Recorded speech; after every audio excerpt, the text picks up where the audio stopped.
Saudações a todos, sejam todos bem-vindos a mais um módulo do curso Mangueando. Eu sou o professor José Moacir de Carvalho, aqui do Instituto Federal do Ceará, do campus Acaraú, e é com um grande prazer, uma grande satisfação que eu venho contribuir, continuando aí o trabalho que meus colegas já devem ter iniciado nos outros módulos, tenho certeza que foi muito proveitoso, tá?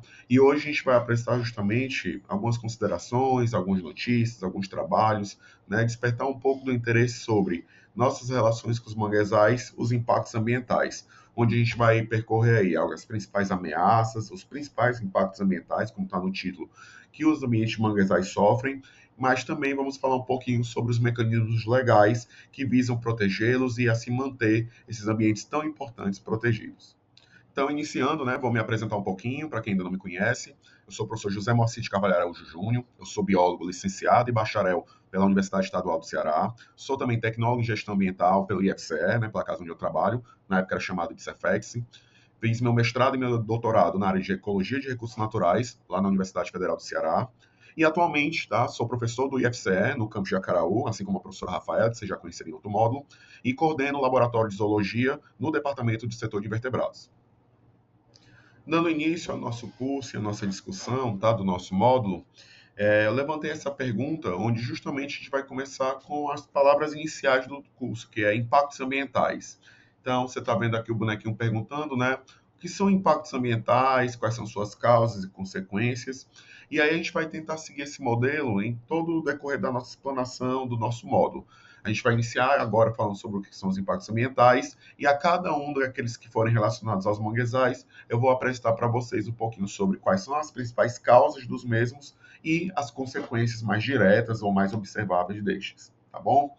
Então, eu trouxe aqui uma definição mais geral do que seriam impactos ambientais, vocês estão vendo aqui, seria qualquer alteração no meio ambiente, em um ou em mais de seus componentes, que seja provocada, que seja resultante da ação humana. Tá? Impactos ambientais podem ocorrer de forma natural, é importante a gente ressaltar isso, mas a gente vai tentar definir, a gente vai tentar ressaltar aqueles que são aumentados, influenciados, potencializados pela ação antrópica, pela ação humana.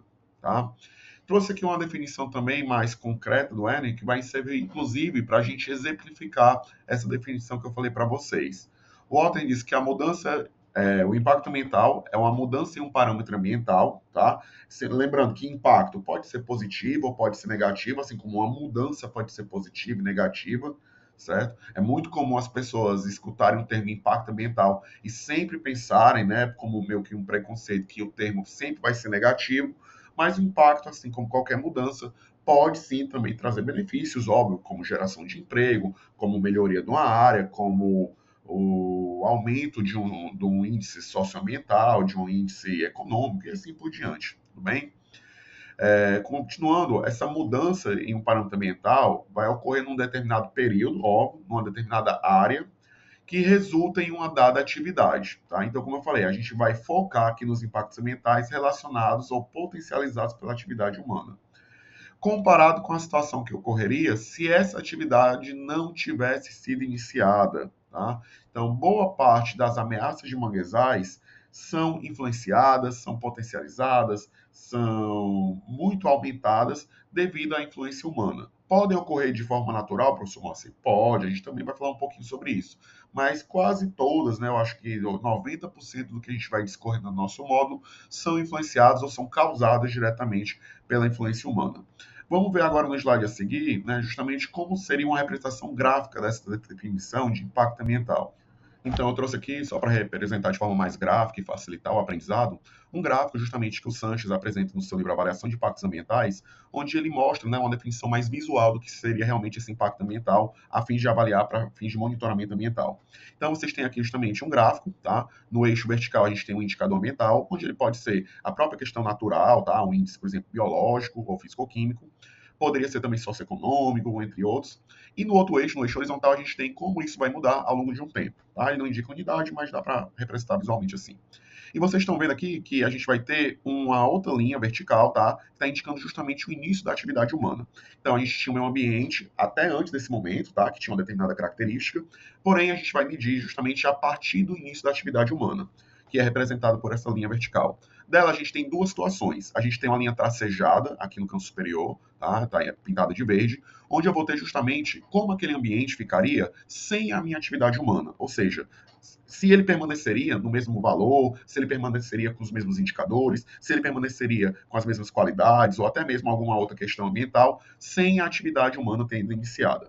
E aí, a gente tem logo abaixo, tá, indicado de azul, a situação, como ele ficaria com a atividade humana. No meu caso, tá, no meu exemplo aqui, eu coloquei como se justamente o meu indicador ambiental estivesse decaindo, vocês estão vendo aí, tá? Ele começa no tracejado superior e ele vai diminuindo ao longo do tempo. Professor Moacir, poderia subir? Poderia ficar no mesmo nível? Sim, poderia, tá? Aqui é um exemplo. Tá? Como eu falei, impacto ambiental pode ser positivo e pode ser negativo, não tem problema nenhum. Tá? O caso que eu estou aqui representando é um impacto negativo. Então, o impacto ambiental que a gente está medindo e está demonstrando aqui visual seria justamente essa diferença representada aqui por essa flechinha de duas pontas vermelhas, né, e também aqui escrito com o nome vermelho, impacto ambiental. É a diferença entre como seria a situação ambiental sem a atividade humana que eu estou avaliando e essa situação sob a presença, sobre os efeitos, com as consequências da atividade humana que estamos avaliando. Tá? No nosso exemplo, como o indicador ambiental decaiu, nós vamos ter um impacto ambiental negativo. Porém, poderia subir e aí teríamos um exemplo de impacto ambiental positivo, né, da mesma forma. E aí, para nos guiar, eu já fiz aqui, né, uma listagem, assim como uma pergunta novamente guia, e quais seriam essas principais ameaças, quais seriam esses principais impactos ambientais negativos, no nosso exemplo aqui, relacionados aos manguezais, que tem os manguezais como alvo, infelizmente. Então, a gente já tem aquele listado, mas a gente vai discutir cada um deles a seguir. Seria justamente o desmatamento e a conversão de terras para atividades humanas diversas. O segundo seria a poluição em suas diversas formas, tá? O terceiro seriam os efeitos das mudanças climáticas que recaem sobre os manguezais. Quarto, seria o aparecimento, o surgimento ou o aprimoramento da quantidade de espécies invasoras nos manguezais. O quinto, seria uma exploração econômica desenfreada, ou mesmo, né, sem ser de forma sustentável, e a própria sobrepesca, que a gente conhece nos manguezais. A gente teria depois os desastres naturais, que aí seriam justamente aquele exemplo que eu falei, que não necessariamente são causados pela atividade humana, mas causam também impactos ambientais negativos nos manguezais.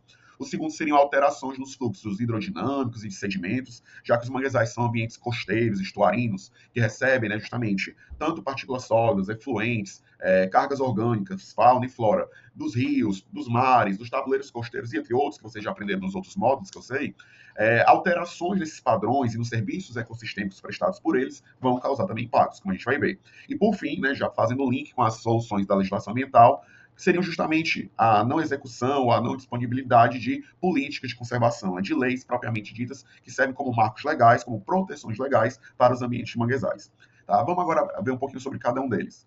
Então, a gente vai sempre seguir esse modelo aqui, tá? Então, a gente vai falar dos impactos ambientais dos manguezais, vamos iniciar falando justamente dos desmatamentos e conversão de terras para outras atividades, e no primeiro slide de cada um desses subtópicos eu sempre vou apresentar a causa e suas principais consequências, tá? Então, quais seriam as possíveis causas que causam, né, que provocam o desmatamento ou essa transformação, essa conversão de terras naturais dos manguezais, estuários, apicuns, salgados e demais que a gente já aprendeu, em outras áreas? A principal causa, óbvio, né, são justamente as atividades econômicas humanas, né, o interesse em transformar esses ambientes, seja desmatando ou transformando, para caracterizá-los, para remodelá-los no modo que vai gerar benefícios econômicos. Isso é ruim? Não, se for feito da forma correta. Porém, né, como eu coloquei aqui, essa demanda de áreas para uma expansão agrícola, pecuária, a exploração madeireira, a indústria pesqueira, as indústrias de caçicultura, né, que é a produção de camarão, e o próprio fenômeno de urbanização, né, de colocação de cidades, estradas, casas e comércios, se for feito de forma não planejada, se for feito de uma forma que não leve os quesitos ambientais em consideração, aí sim vão ser causa justamente de impactos ambientais, tendo justamente por efeito o desmatamento e a conversão de terra. E esse desmatamento e conversão de terra, professor Moacir, vão causar aqui efeitos diretos e indiretos que a gente pode mensurar. Deixa eu dar os exemplos. O primeiro, né, o mais óbvio, vai ser a perda de biodiversidade, daquela riqueza de fauna e flora que vocês já viram nos outros módulos, daqueles inúmeros serviços ecossistêmicos que também já aprendemos. Vamos ter também, né, o aprimoramento das mudanças climáticas nessas regiões, a alteração dos climas e microclimas particulares dos estuários e dos manguezais, que a gente viu que são tão necessários para a manutenção da sua biodiversidade, assim como para proporcionar os serviços ecossistêmicos de estabilidade e proteção costeira. A gente vai ter, desmatando, né, infelizmente, a gente vai ter a redução de um dos principais serviços ecossistêmicos, né, hoje em dia eu acho que é um dos mais pesquisados e um dos mais comentados, que é a questão da absorção e reabsorção de carbono. A gente já sabe que os manguezais funcionam justamente como grandes drenos, né, grandes retentores de carbono através de suas florestas. E aí, se a gente tem desmatamento ou se a gente tem retirada dessa floresta, né, de mangue para colocar outra atividade, a gente perde esse potencial, esse serviço ecossistêmico. Um outro seria, né, a redução da proteção costeira. As florestas de mangue, além de absorver o carbono, elas também trazem proteção contra furacões, contra maremotos, tsunamis e outros intempéries ambientais mais fortes. Tá? E aí, se você retira essa floresta, você está tirando justamente aquele escudo costeiro ali tão importante. A gente retirando a floresta, seja em qualquer ambiente, tá? Isso não é exclusivo dos manguezais, mas aqui também se configura, ao retirar florestas por desmatamento ou por transformação para atividade humana, a gente vai provocar, de forma direta e indireta, degradação do solo. A gente vai retirar aquela cobertura vegetal que serve para proteger contra a erosão, que serve para proteger contra um lixiviamento, que serve para proteger contra uma descarga hídrica, né, em momentos de chuva mais forte, e vamos deixar o solo exposto, o que vai causar justamente perca de partículas sólidas, de matéria orgânica, da fauna associada, da flora associada, enfim, vamos ter aí uma série de impactos relacionados à erosão. E, por fim, a soma de todos esses resultados indiretos, de todas essas consequências, causa um outro indireto. Se eu falei para vocês que a gente está perdendo biodiversidade, fauna e flora, a gente está tendo alteração do clima, a gente está perdendo a proteção costeira e degradando o solo, óbvio que aqueles ambientes que são tão ricos, né, em serviços ecossistêmicos, que protegem os ambientes costeiros, que são os manguezais, além de fornecer uma série de características econômicas, culturais, sociais benéficas para as populações ribeirinhas, vão acabar se perdendo. Essas próprias populações ribeirinhas, por não terem mais de onde tirar o seu sustento, por não terem mais aquele caranguejo, aquele camarão, aquela lagosta para retirar desses ambientes, por não terem mais, por exemplo, suas casas protegidas, e com isso às vezes são levados quando tem uma chuva mais forte, pelo solo ter perdido as qualidades ambientais devido ao processo de erosão, eles vão ter que fazer o quê? Eles vão ter que migrar, eles vão ter que fazer aquele velho êxodo, né, dessas regiões costeiras para outras regiões. E isso vai causar impactos sociais diretos, tanto no município de onde eles estão saindo, que a gente vai ter ali um êxodo, né, uma perca de população nativa, como nos municípios, né, e áreas alvos para onde eles vão. Um detalhe que precisa ser falado e considerado sempre que a gente estiver falando sobre desmatamento e evolução de áreas de manguezais é como a gente está analisando e que dados a gente está analisando, tá certo? Porque uma coisa é eu comparar apenas a evolução dos dados que a gente tem em relação a se as áreas de manguezais estão crescendo, diminuindo ou estão estáveis. Outra coisa é o que está acontecendo de forma real, de forma mensurável, de forma vista nesses ambientes, tá? Por que eu estou dizendo isso? Vamos começar por esse estudo aqui. Aqui a gente tem um levantamento de dados feito justamente pela SEMASA, Secretaria de Meio Ambiente do Estado do Ceará, tá? Onde ela, juntamente com pesquisadores do Brasil todo, fez um levantamento sobre as áreas de manguezais que estavam ocorrendo no Brasil. E aí a gente tem aqui, né, os estados do Piauí, do Ceará, Rio Grande do Norte, Paraíba e Pernambuco, a fim de exemplo, tá? Com os dados que a gente tinha de forma mais antiga, né, ou pelo menos de forma mais sistemática até então, que foram esses dados representados pela Barra Azul, coletados por Heist em 1978, onde vocês estão vendo aí, né, alguns valores ali do lado das barras de áreas de manguezais que ocupavam em cada um desses estados. E os levantamentos feitos justamente por esses cientistas, né, em 2006 e alguns anos anteriores, que são dados mais atuais para cada um desses estados. Se a gente avaliar apenas o tamanho das barras e apenas os números crus, o que a gente vai observar? Que em todos os 5 estados aqui exemplificados, nós temos um aumento das áreas de manguezais de 78 para cá nos últimos anos. Você pode ver aí, né? No Piauí, Ceará, Rio Grande do Norte, Paraíba e Pernambuco, em todos eles, a barra vinho, a barra vermelha, né, ou a barra de baixo, está superior à barra de cima. Isso quer dizer, professor Moacir, então, que as áreas de manguezais estão realmente aumentando? Aí é a questão da análise crítica, né, entendimento dos dados. Os dados de Reis, isso inclusive tem nessa publicação do Atlas dos Manguezais, eles foram levantados não de forma tão sistemática como deveria, além de ter uma limitação técnica, de aparelhagem, de mapas da época, o que não permitia ter um dimensionamento tão real, tão realmente compatível dessas áreas de manguezais. É o que a gente tem, tá? Não tem como ficar dizendo que está completamente errado, porque não tem nem outros para comparar. Então, eles são os dados base, tá? Mas precisamos ter noção, inicialmente, dessa limitação técnica e histórica desses dados. O segundo é o aumento de áreas de manguezais, né, demonstrado justamente nesse relatório, não implica necessariamente também numa qualidade dessas áreas. Tá? O que eles estão mostrando aqui? Que em alguns locais, em alguns estados, né, os manguezais, assim como em outras partes do mundo, estão aumentando a sua área costeira, estão aumentando a sua área de expansão, seja de floresta, de bosque, de mangue, seja de áreas de apicum, salgado, estuário, enfim, áreas de manguezais e estuarinas. Porém, o que tanto é documentado nesse relatório, como em outros trabalhos, né, como publicações do Labomar, publicações do ICMBio, publicações do Ministério do Meio Ambiente, é que O aumento das áreas não vem necessariamente acompanhado da manutenção ou do aumento das qualidades dos serviços, bens ambientais, da biodiversidade, dos serviços ecossistêmicos que a gente vem comentando. Isso quer dizer o quê? Apesar de, em termos de áreas, de hectares, metros quadrados, a gente poder sim ter um aumento, né? Novamente, reforçando a limitação técnica dos dados de comparação anterior de 78, a gente precisa ver que muitas vezes essas áreas que estão surgindo, essas áreas que ainda estão aí, não estão com a mesma qualidade. Então, na verdade, a gente está tendo uma perca, né, de potenciais, de áreas reais e de serviços ecossistêmicos em áreas de manguezal. Vamos ver outros dados mais à frente para poder comparar isso também. Então, a gente tem, né, um reforço daquela informação que a gente mostrou agora há pouco, com outros dados aqui, basicamente com manguezais aqui do estado do Ceará, onde vocês estão vendo aqui justamente os dados levantados em 99, tá? São um pouco mais atuais do que os do Reis, que a gente mostrou no slide anterior, e dados de 2004. Mas se vocês verificarem, pela análise direta dos gráficos, a gente não perceberia uma perca de área de manguezais direta nos números brutos ou no tamanho dos gráficos. Basicamente, vocês estão vendo aí todos os manguezais, o tamanho dessas áreas, se não for basicamente o mesmo, às vezes até tem um pequeno aumento, como tem aqui no Rio de Itarema, tá? Mas aí, o que a gente comentou agora há pouco também é válido aqui. Os dados que tinham anteriormente, apesar de esses aqui serem mais recentes, né, talvez não sejam tão críveis, merece aí verificar como foram coletados, né, que tipo de mapas foram utilizados, que base de dados estão sendo comparadas, além, principalmente, da questão da qualidade dessas áreas. Não é porque a gente, pelo mapa, vê uma área de manguezal, que ali estão representados realmente os potenciais de biodiversidade, serviços ecossistêmicos e características ambientais naturais vantajosas dos manguezais.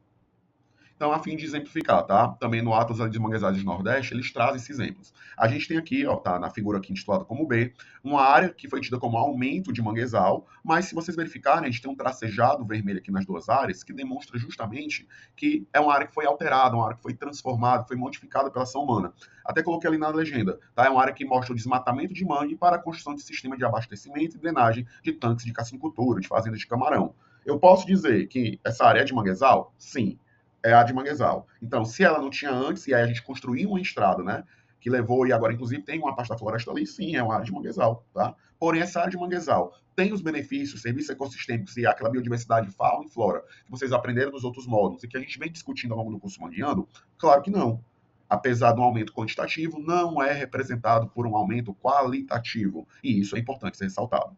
Na figura ao lado, né, que está ali intitulado com a letra C, também mostra isso. Você tem uma área de manguezal, que se você vê de acordo com a escala do mapa, às vezes até passa assim despercebida, mas a gente tem justamente o quê? Uma estrada de terra cortando e mostrando o desmatamento desse manguezal. E a gente sabe que essas estradas de terra vão levar aí equipamentos, vão levar aí veículos automotivos, vão aí levar maquinários, tanques e demais, que vão causar impactos nessas áreas, tá? Que vão causar desmatamentos e substituição das áreas naturais. Além, claro, de efeitos de fragmentação de habitats, efeitos de borda e outros problemas ambientais relacionados.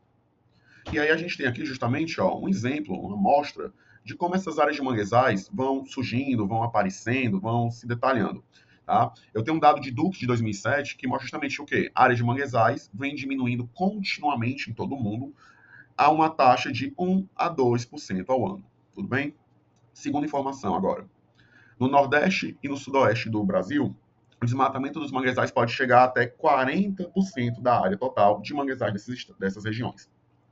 As áreas remanescentes, né, ou seja, esses 60% que ficam, além disso, estão ameaçados por especulação imobiliária e avanço das fazendas de camarão, tá? Dados do ICMBio de 2018.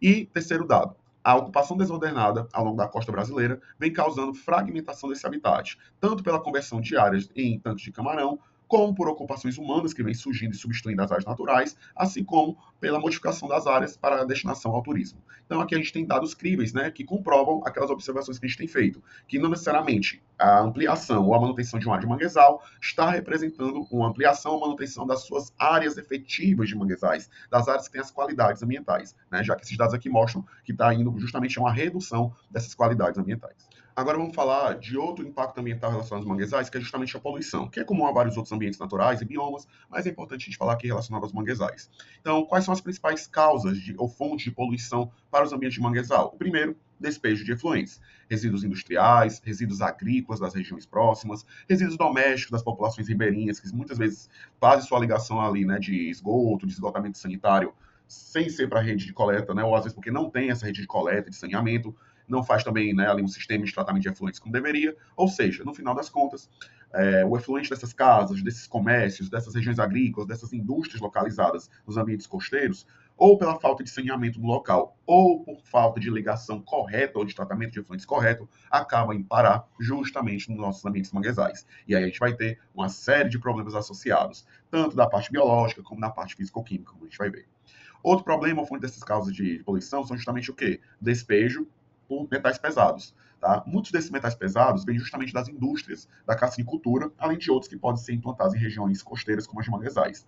Mas, tratando justamente dos tanques de cassinicultura, a gente vai ver que a ração que é colocada para esses animais, como nesses tanques, muitas vezes é rica nesses metais. E, como acaba se acumulando, os animais não comem toda aquela ração, quando é feito a limpeza dos tanques, o despejo do efluente de forma incorreta, sem o tratamento, e lançando esses efluentes sem o devido tratamento nos manguezais, tá? Eu sempre gosto de frisar que os problemas são decorrentes porque não são feitos, muitas vezes, o tratamento como se deve, ou a operação de forma sustentável, como as licenças ambientais e como os órgãos ambientais necessitam, tá? Nada contra as indústrias de camarão, as indústrias de cassinicultura, tá? Elas trazem uma série de benefícios econômicos para a nossa região. Então, sempre que eu citar indústrias relacionadas a impactos ambientais aqui no nosso módulo, são quando elas tomam medidas fora da conformidade de sua licença ou sem levar em conta as leis ambientais, o seu licenciamento ambiental, as regras ambientais corretas. Tudo bom? Sempre vamos frisar isso. Então, esse despejo de efluentes ou de resíduos da cassinicultura acaba lançando metais traços, metais pesados, outros produtos químicos tóxicos, tá? Como outros fármacos que são colocados nesses tanques, como antibióticos e outros medicamentos dos camarões, que acabam parando nos efluentes, que acabam parando, consequentemente, nos efluentes não tratados, que são lançados em manguezais nos nossos estuários. Tá?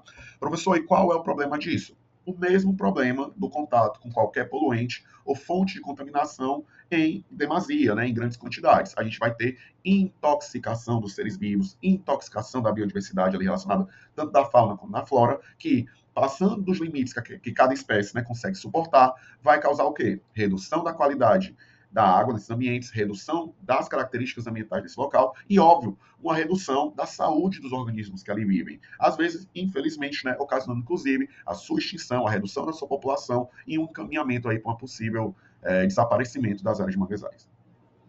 Um fator que precisa ser comentado e novamente ressaltado, tá? É que um dos maiores fatores de impacto e transformação ambiental nas áreas costeiras são justamente as nossas indústrias de cassinicultura e de produção de camarão, tá? Novamente, é preciso ressaltar que essas indústrias também trazem benefícios, principalmente na parte socioeconômica. Elas trazem emprego, elas trazem desenvolvimento, elas trazem fonte de renda para as populações nas cidades e áreas onde elas são localizadas. Porém, contudo, entretanto, quando elas operam de forma indevida, quando elas operam não seguindo as normas das suas licenças ambientais, quando elas operam não seguindo os padrões exigidos pelas leis ambientais, aí sim elas vão ser fonte de poluição, elas vão ser fonte de impactos ambientais. Tá? E aí a gente tem dados, tá? A gente está vendo aqui justamente um ambiente costeiro modificado por lagoas. Isso aqui é do autor Pedlowski, eu acredito que é assim que se fala o sobrenome dele, tá? Onde ele comenta justamente, que no Nordeste do Brasil a maioria dos tanques de camarão são implantados, são justamente convertidos nas áreas que a gente chama de apicuns, nos salgados, ali próximo aos manguezais. Por que nessas áreas? É porque são melhores do que o próprio manguezal, do que outras? Não, a gente vai ver mais para frente, é porque isso muitas vezes está relacionado a uma brecha na lei. Tá? Quando a gente não tinha mecanismos e instrumentos legais de proteção dos manguezais muito precisos, apesar deles existirem desde de 88 com a Constituição Federal, muitas indústrias conseguiram se implementar nas áreas de manguezais, assim como nas áreas de apícola e salgado, para utilizar aquelas águas ricas ali em sais, para poder abastecer os seus tanques e com isso, gastar menos dinheiro e conseguir consequentemente com isso mais lucros. Ok. Como eu disse, se fosse feito da forma correta e tratando essas águas, podendo lançá-las da forma correta, de acordo com os indicadores ambientais do ambiente, estaria tudo ok. Porém, infelizmente, a grande maioria dessas indústrias acaba por uma ineficiência de fiscalização pelos órgãos ambientais, por uma falta de educação ambiental pelos próprios gestores, por uma visão do lucro acima da proteção ambiental, pegando, desmatando essas áreas, coletando os recursos naturais e acabando também lançando seus efluentes rico em metais pesados, rico em antibióticos, rico em outros tipos de fármacos que são utilizados nessas indústrias de camarão no ambiente de manguezais, tá?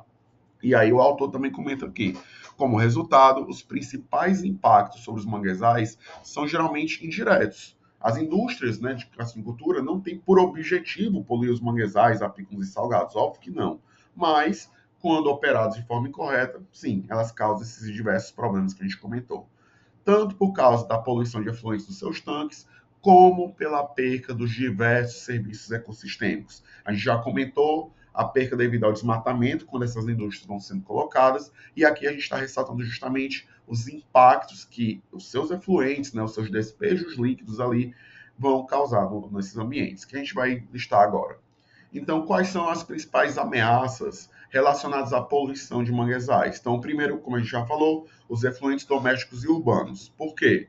A gente vai ter uma alta carga orgânica saindo das casas, né, além do comércio e do centro de cidade, que, se não for tratada corretamente, vai causar ali, né, um aporte grande de matéria orgânica nos ambientes de manguezal, além do que ele já tem, além de outras fontes industriais que a gente vai falar, o que vai causar problemas de eutrofização, aquele bloom, né, de algas que às vezes a gente vê nos manguezais, com um monte de algas verdes, né, proliferando, é justamente um efeito de eutrofização.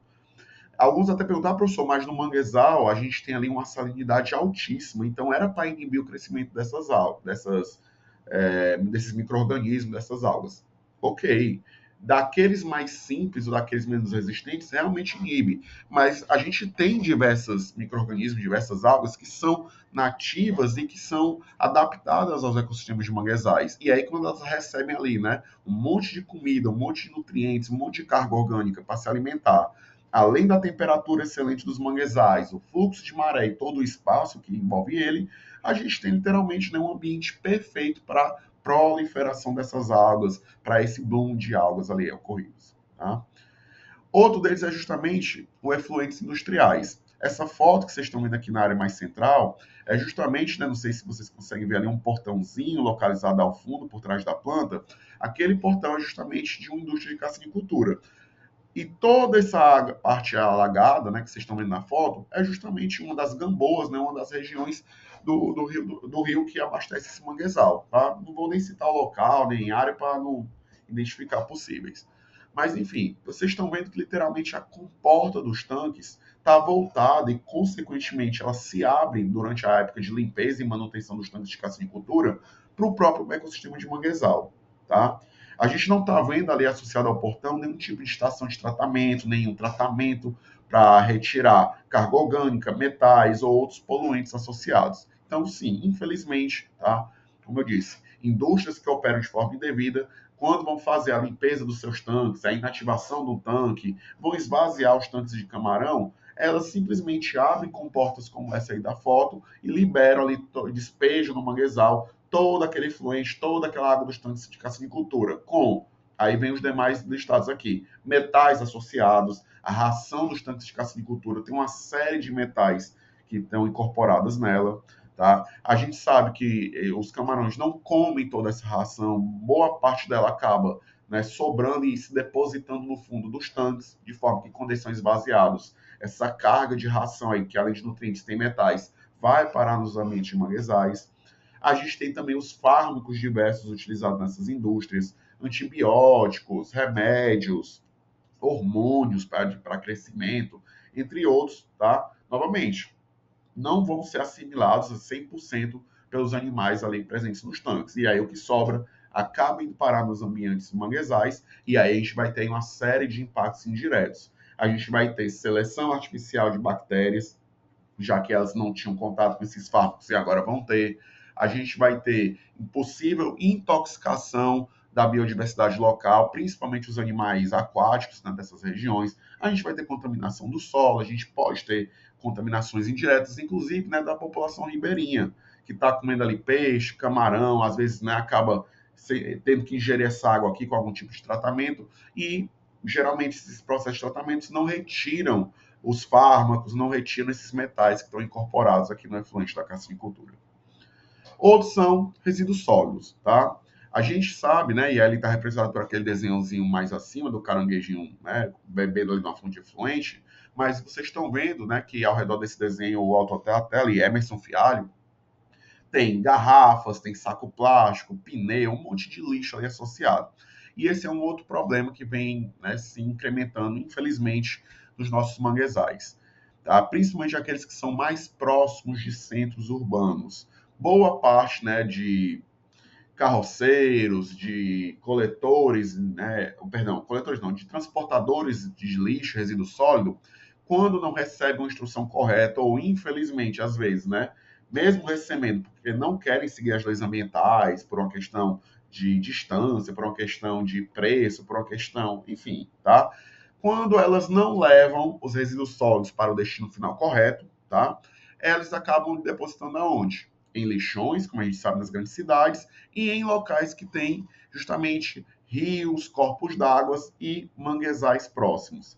Tá? Porque, infelizmente, boa parte da população ainda tem aquela visão antiga, né, de que manguezais são sujos, são fedorentos, são áreas, né, que têm uma tendência, justamente devido à lama, a acumular lixo, e a gente já aprendeu nos outros módulos do Mangueando que isso está completamente errado. Os manguezais são ambientes riquíssimos, lindos, maravilhosos, que proporcionam uma série de serviços ambientais, que tem toda uma fauna e flora incorporada em algum momento do seu ciclo de vida, tá? Então, eles têm que ser exaltados, né? Eu sempre digo, as cidades que têm um manguezal perto, tem ali uma grande sorte, tem ali um grande benefício próximo a ela. Mas a gente tem que criar programas de educação ambiental, a gente tem que melhorar as fiscalizações desses transportadores de resíduos sólidos, porque na grande maioria dos manguezais, a gente está tendo o quê? Despejo de forma errada de resíduos sólidos nesses ambientes. E aí, tudo que eu falei sobre os efluentes líquidos anteriormente, né, dos tanques de cassinicultura, também vão servir para os resíduos sólidos. Você imagina aí, né, pneus, resíduos da construção civil, às vezes até resíduos hospitalares que podem vir a parar nos ambientes manguezais e vão causar ali uma série de contaminações e poluições, tá bom? E por fim, tá? A própria carga orgânica. Se a gente conseguisse, né, colocar um sistema de tratamento que eliminasse todos os metais, fármacos e poluentes que a gente comentou até agora, a gente ainda teria o problema da carga orgânica. Mesmo se fosse só efluente doméstico, né, só ali, né, com urina, fezes, resto de comida e demais, ainda seria um problema de poluição, porque como a gente comentou anteriormente, é mais comida entrando ali naqueles ambientes e isso, né, em excesso, você imagina aí, várias fontes de poluição difusa, né, chegando nos manguezais com essa carga orgânica, a gente ia ter também aqui um problema relacionado de eutrofização incorporada. Uma outra fonte de poluição e que vem preocupando os cientistas é justamente os diversos casos de derramamento ou chegada de óleo ou petróleo, de alguma forma, nos ambientes de manguezais. A gente acompanhou, né, nos últimos anos, além do problema da pandemia que a gente passou com o Covid, justamente aqui nos manguezais do Nordeste, uma chegada, até então, né, sem uma fonte desconhecida, né, uma poluição difusa de manchas de óleo por toda a costa, tá? E aí a gente tem aqui, por exemplo, vocês estão vendo aqui na figura, vocês estão vendo aqui uma linha tracejada em verde, as áreas, né, vocês estão vendo que praticamente pegou quase toda a costa do Nordeste, tá? É, com os registros locais onde chegaram essas manchas de petróleo. Tá? Existem diversas fontes, ainda estão sendo investigadas, tá? Já pensou se fosse navios, né, da Venezuela, da Colômbia, depois já foi visto que era um navio que veio da Grécia, já teve outras possíveis pistas, enfim, tá? O que ocorreu estava ocorrendo, né, não de forma exatamente acidental, mas estava ocorrendo um lançamento de barris, containers, né, de depósitos que tinham resíduos ali de óleo, né, não utilizável ou óleo bruto que acabou tendo que ser despejado no mar.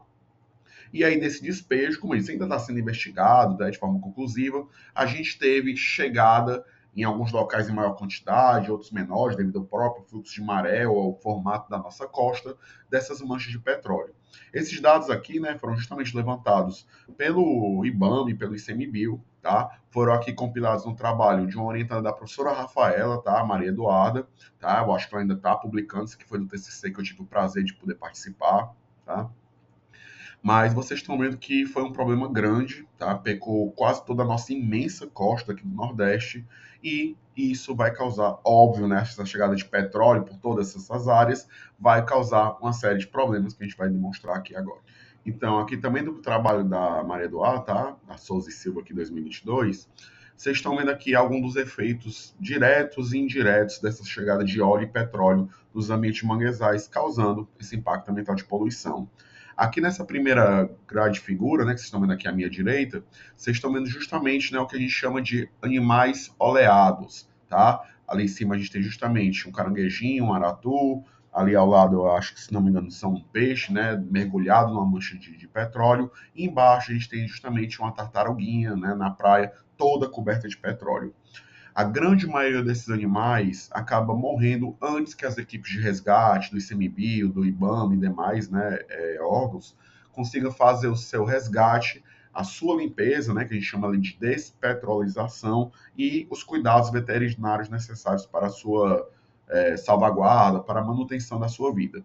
A grande maioria não dá tempo, tá? Então, quando os biólogos, veterinários, fiscais ambientais chegam até essas áreas, esses animais já estão todos mortos, grande parte, né, por asfixia, devido ao petróleo impedir ali a sua respiração por meio de brânquias, por meio de traqueias ou demais, ou quando não é por asfixia, justamente por intoxicação devido a esse contato direto com petróleo e óleo. E se a gente deu um exemplo aqui com animais, óbvio, pessoal, tá? Que a gente também corre o risco com a nossa espécie, com os seres humanos, com aquelas populações ribeirinhas que iam tendo contato direto ali com aquele óleo e petróleo, muitas vezes por desconhecimento ou por curiosidade, acabavam mexendo, acabavam levando para casa, crianças, né, às vezes pegavam, colocavam na boca por curiosidade, né, pela própria inocência da idade, e isso causou uma série de problemas de saúde pública, óbvio. Professor, e além dos animais, dos seres humanos, teve outros problemas ambientais? Sim, tá? A flora também foi impactada, que é naquele quadro ali mais à direita também do trabalho da Maria Eduarda. A gente tem ali, né, simbolizado pela letra A, propágulos albinos que perderam a sua pigmentação, perderam a sua cor natural após o derramamento do óleo, tá? Mas aqui não foi no Brasil, foi em Sydney, mas é um exemplo. Se isso ocorreu lá, né, o contato com o petróleo pode causar uma reação química que causa descoloração, despigmentação das células vegetais, o mesmo, dependendo do óleo que chega aqui nos manguezais brasileiros, também pode ocorrer aqui. Ali no item B, vocês têm o quê? Um solo, né? Vocês estão vendo ali uma plantinha, né, erguida, e em torno dela tem toda uma mancha preta. Então, ali é para demonstrar justamente a contaminação, a poluição do solo dos manguezais. Você imagina que esse petróleo, esse óleo, não vai ficar apenas na superfície, tá? Depois que a água secar, esse petróleo muitas vezes vai infiltrar, vai se misturar ali com sedimento, e vai também contaminar sedimentos mais profundos, camadas mais profundas, horizontes de solo ali, né, mais abaixo da superfície. E por fim, né, ali no item C, tem justamente a demonstração, né, do óleo atingindo águas, plantas, raízes, bancos de terra, né, as gamboas, e enfim, né, vocês estão vendo que o óleo está ali dispersado de forma geral, né, e isso é um problema que vai acarretar impactos na fauna, na flora, nos ecossistemas, né, na parte abiótica como solo, água e demais, tá? Tudo por poluição de óleo e petróleo. Um terceiro impacto ambiental relacionado aos ambientes manguezais são justamente aqueles que vão ser acentuados ou mesmo ocasionados e provocados pelas mudanças climáticas globais. A gente vem acompanhando, né, não só no decorrer aqui do curso do Mangueando, como vocês com certeza estão acompanhando aí nos artigos, nas publicações e nos próprios meios de comunicação, como jornais, entre outros, os problemas decorrentes das mudanças climáticas. Né? A gente está tendo aí reuniões entre vários líderes de vários países para tentar reduzir, né, os impactos, para tentar diminuir o avanço desses impactos decorrentes de mudanças climáticas. Mas em relação aos manguezais, professor, quais são as causas, né, dessas mudanças climáticas em ambientes de manguezais? O primeiro é justamente a urbanização desordenada. Você pega aí, né, justamente que as populações ribeirinhas muitas vezes invadem, desmatam áreas de manguezais sem um devido planejamento, sem uma devida estudo de uso e potencialidade do solo, né, sem seguir o plano gestor, né, ali do município ou do estado, e isso, óbvio, vai acarretar o quê? Em construções que vão liberar dejetos, em construções que vão causar desmatamentos, em construções que vão causar impactos ambientais diretos. É a primeira causa principal de mudanças climáticas. O segundo é o que, professor? A destruição dos habitats, principalmente aqueles ocasionados pelas indústrias, tá? A gente já comentou antes, então a gente não vai repetir aqui, mas justamente aqueles desmatamentos, aquelas mudanças de áreas, aquelas transformações de ecossistemas ocasionados pelas indústrias que se instalam nos ambientes de manguezais, principalmente as de cassiniculturas que operam de forma indevida ou de forma não sustentável. E o terceiro, né, que é comum a quase todos os centros urbanos, é justamente as emissões de combustíveis fósseis. Se a gente tem ali o aumento de uma urbanização desordenada, e se a gente tem também uma destruição de habitats para a construção de indústrias, né, ou para atividades antrópicas, óbvio que para isso vai ter o quê? Construção de estradas, para isso vai ter o quê? Passagem de veículos automotivos pesados, né, veículos automotivos diversos, para levar equipamentos e para levar os trabalhadores, além próprio, né, da queima de combustíveis fósseis provocados pelas indústrias dessas áreas. Tá? Então, essas são as principais causas que vão mudar, né, o clima nessas regiões de manguezais. E aí, quais consequências nós vamos ter de forma mais direta ou indireta? Primeiro, a gente vem acompanhando, né, nos diversos noticiários, publicações demais, isso é um efeito global, mas vai impactar também os manguezais, que é o aumento do nível do mar. Como a gente já aprendeu que os manguezais ficam em regiões costeiras, em regiões estuarinas, que recebem tanto água de rios como água do mar, é óbvio, né, pessoal, que o aumento do nível do mar, né, em termos globais, vai, em alguma hora, acabar afetando diretamente ou indiretamente essas áreas de manguezais.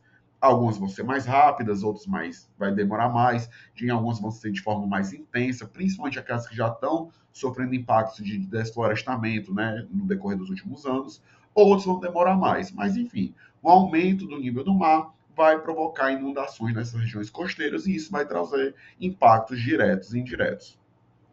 Segundo, inundações. Tá? A gente teve aí recentemente um problema, né, de inundações aqui no Rio Grande do Sul, né? Muita gente sofreu, muita gente ficou desabrigada, muita gente infelizmente veio a morrer, tá? E isso ali, pessoal, é só, vamos dizer assim, né, um exemplo desses efeitos que esse aumento do nível do mar, que as mudanças climáticas podem provocar no mundo como um todo se a gente não tomar medidas de reversão, medidas de conservação e proteção dos nossos ambientes, tá?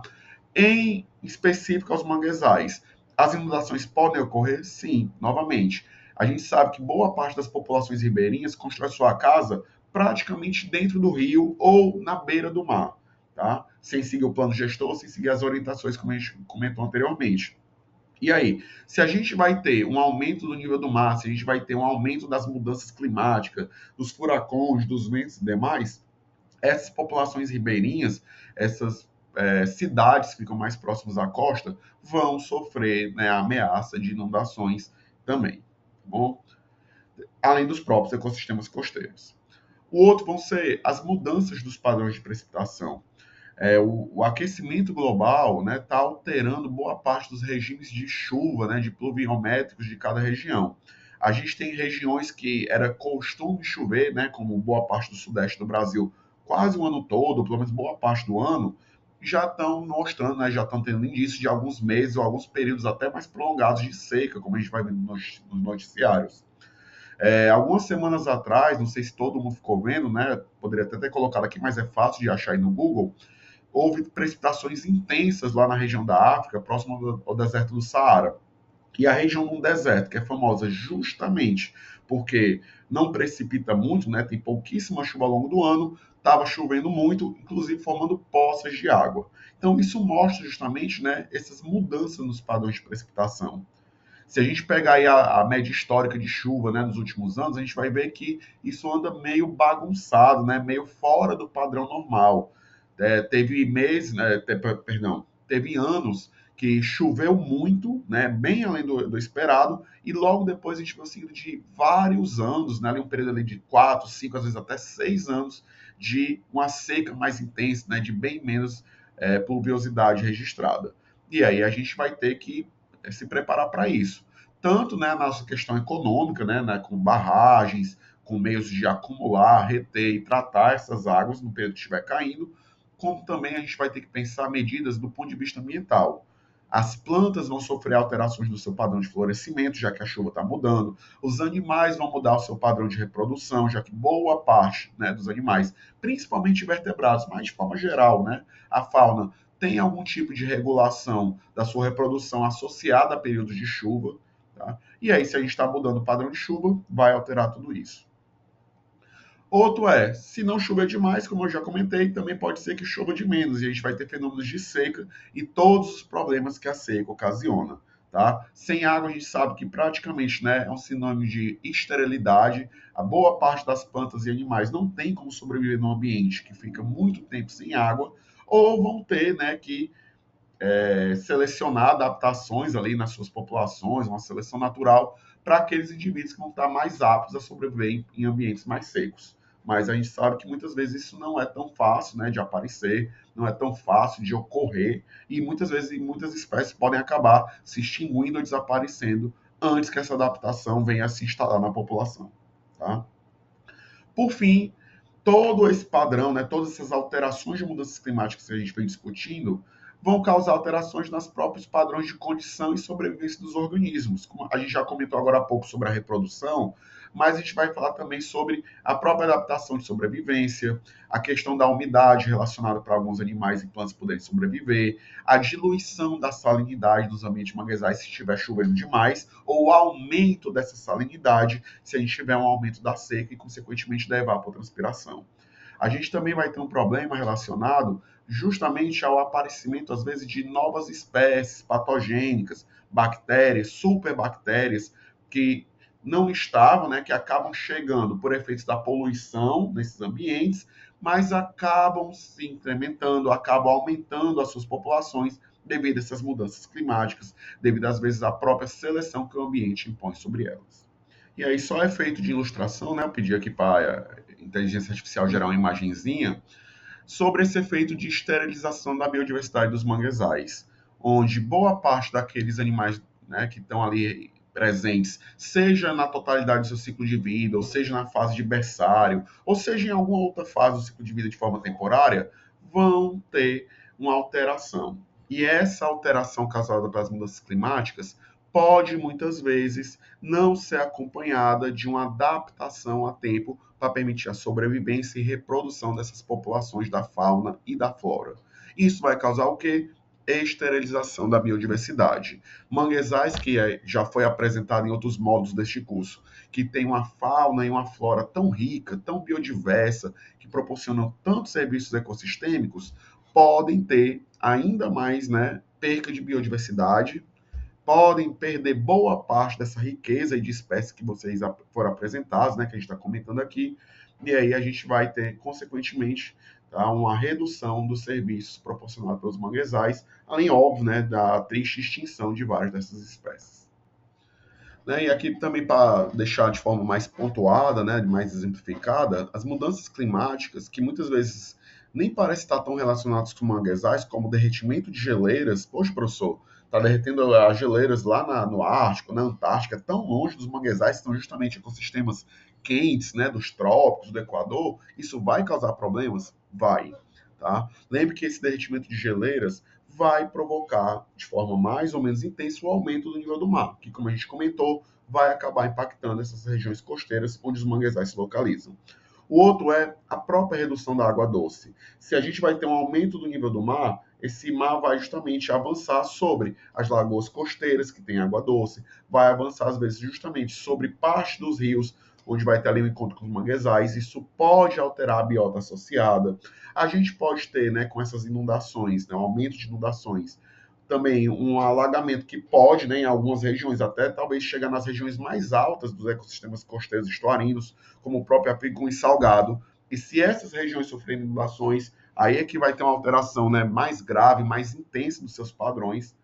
Tá? Então, é importante analisar, é importante monitorar justamente esse nível de mudanças climáticas, o quanto a maré está subindo, o quanto os níveis de salinidade, oxigênio dissolvido, as taxas de riqueza e abundância da fauna e da flora estão sendo alterados nos manguezais devido a essas mudanças climáticas.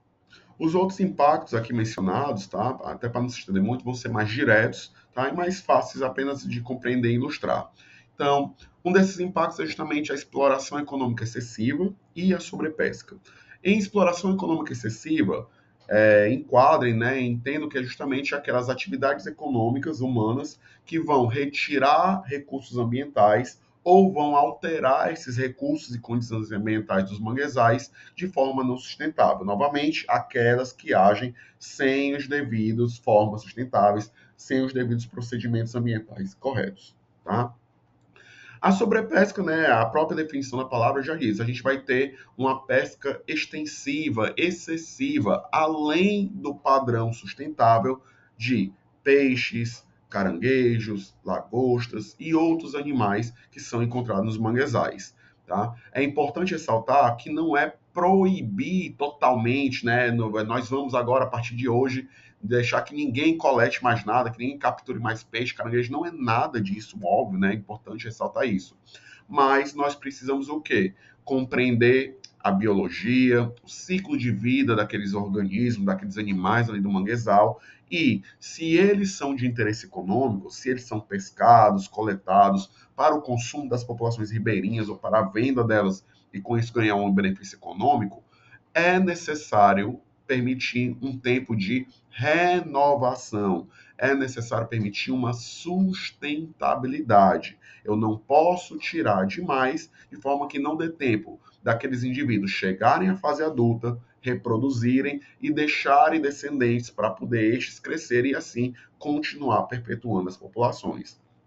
Tá? O que ocorre muitas vezes, né, e por isso foi necessário criar regras como o período de defeso, a proibição temporária da coleta ou pesca de determinados animais, é que muitos pescadores e muitos coletores das populações ribeirinhas, além das próprias indústrias, né, que trabalham com esses benefícios, eles estavam coletando fêmeas ovadas, eles estavam coletando indivíduos jovens, eles estavam pescando em excesso de forma que não dava tempo nem dos jovens crescerem, nem dos adultos reproduzirem, e isso vai causar esses problemas que estão aqui listados.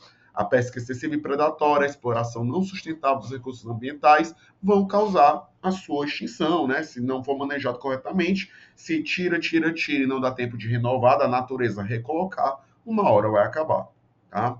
E as consequências vão ser o quê? Se a gente está dizendo que está retirando e não vai ter renovação, se a gente está dizendo que a gente coletou, pescou tanto, que uma espécie não conseguiu nem reproduzir e muito menos crescer os jovens, isso vai causar a sua extinção. E extinção de espécie, a consequência é redução da biodiversidade dos manguezais. O outro é a redução das funções ecossistêmicas, dos serviços ecossistêmicos e funções ecológicas. Se a gente está explorando demais, se a gente está retirando organismos e levando até a exaustão, né, até acabar com aquelas populações biológicas, óbvio, pessoal, que os benefícios que elas trazem, seja de estabilidade dos ecossistemas, seja de serviços ecológicos, de cadeia trófica, né, de produtor, consumidor, decompositor, vão acabar desaparecendo.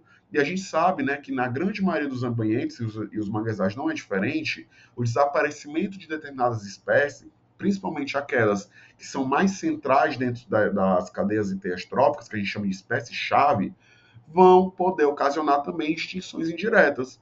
Ah, professor, a gente não está querendo causar, por exemplo, a morte de sapos ou de insetos. A gente não coleta nem come isso. Claro que não. Né? Pelo menos espero que não. Mas se você, por exemplo, tem uma região que está caçando os guaxinins, que às vezes são encontrados nos manguezais, que está retirando os peixes, que às vezes servem de alimento para algum desses animais, que estão, enfim, né, que estão alterando ou acabando, ou com a sua fonte de comida, ou que podem causar o aumento do predador dos mesmos, a gente pode levar extinções indiretas, a morte de populações de forma indireta também. E só para exemplificar essa questão dos impactos relacionados à exploração econômica excessiva e à sobrepesca, tá? Eu listei aqui justamente, né, os três principais. A pesca ou coleta excessiva ou não sustentável vai provocar a redução dessas populações, vai causar a extinção tanto das espécies diretamente coletadas como as indiretas, como a gente coletou. E para evitar isso, né, é justamente que os órgãos ambientais, o IBAMA e o ICMBio, cria projetos como esse que eu coloquei o cartaz aqui do lado, né? O período de defesa do caranguejo-sá, o período de defesa da lagosta, o período de defesa do camarão da espécie tal, tá? Para dar tempo daqueles indivíduos adultos reproduzirem, colocarem ovos para poder ter novos indivíduos, assim como dá tempo dos que ainda são muito jovens, né, atingirem a maturidade e poderem reproduzir, ou nessa estação ou na próxima.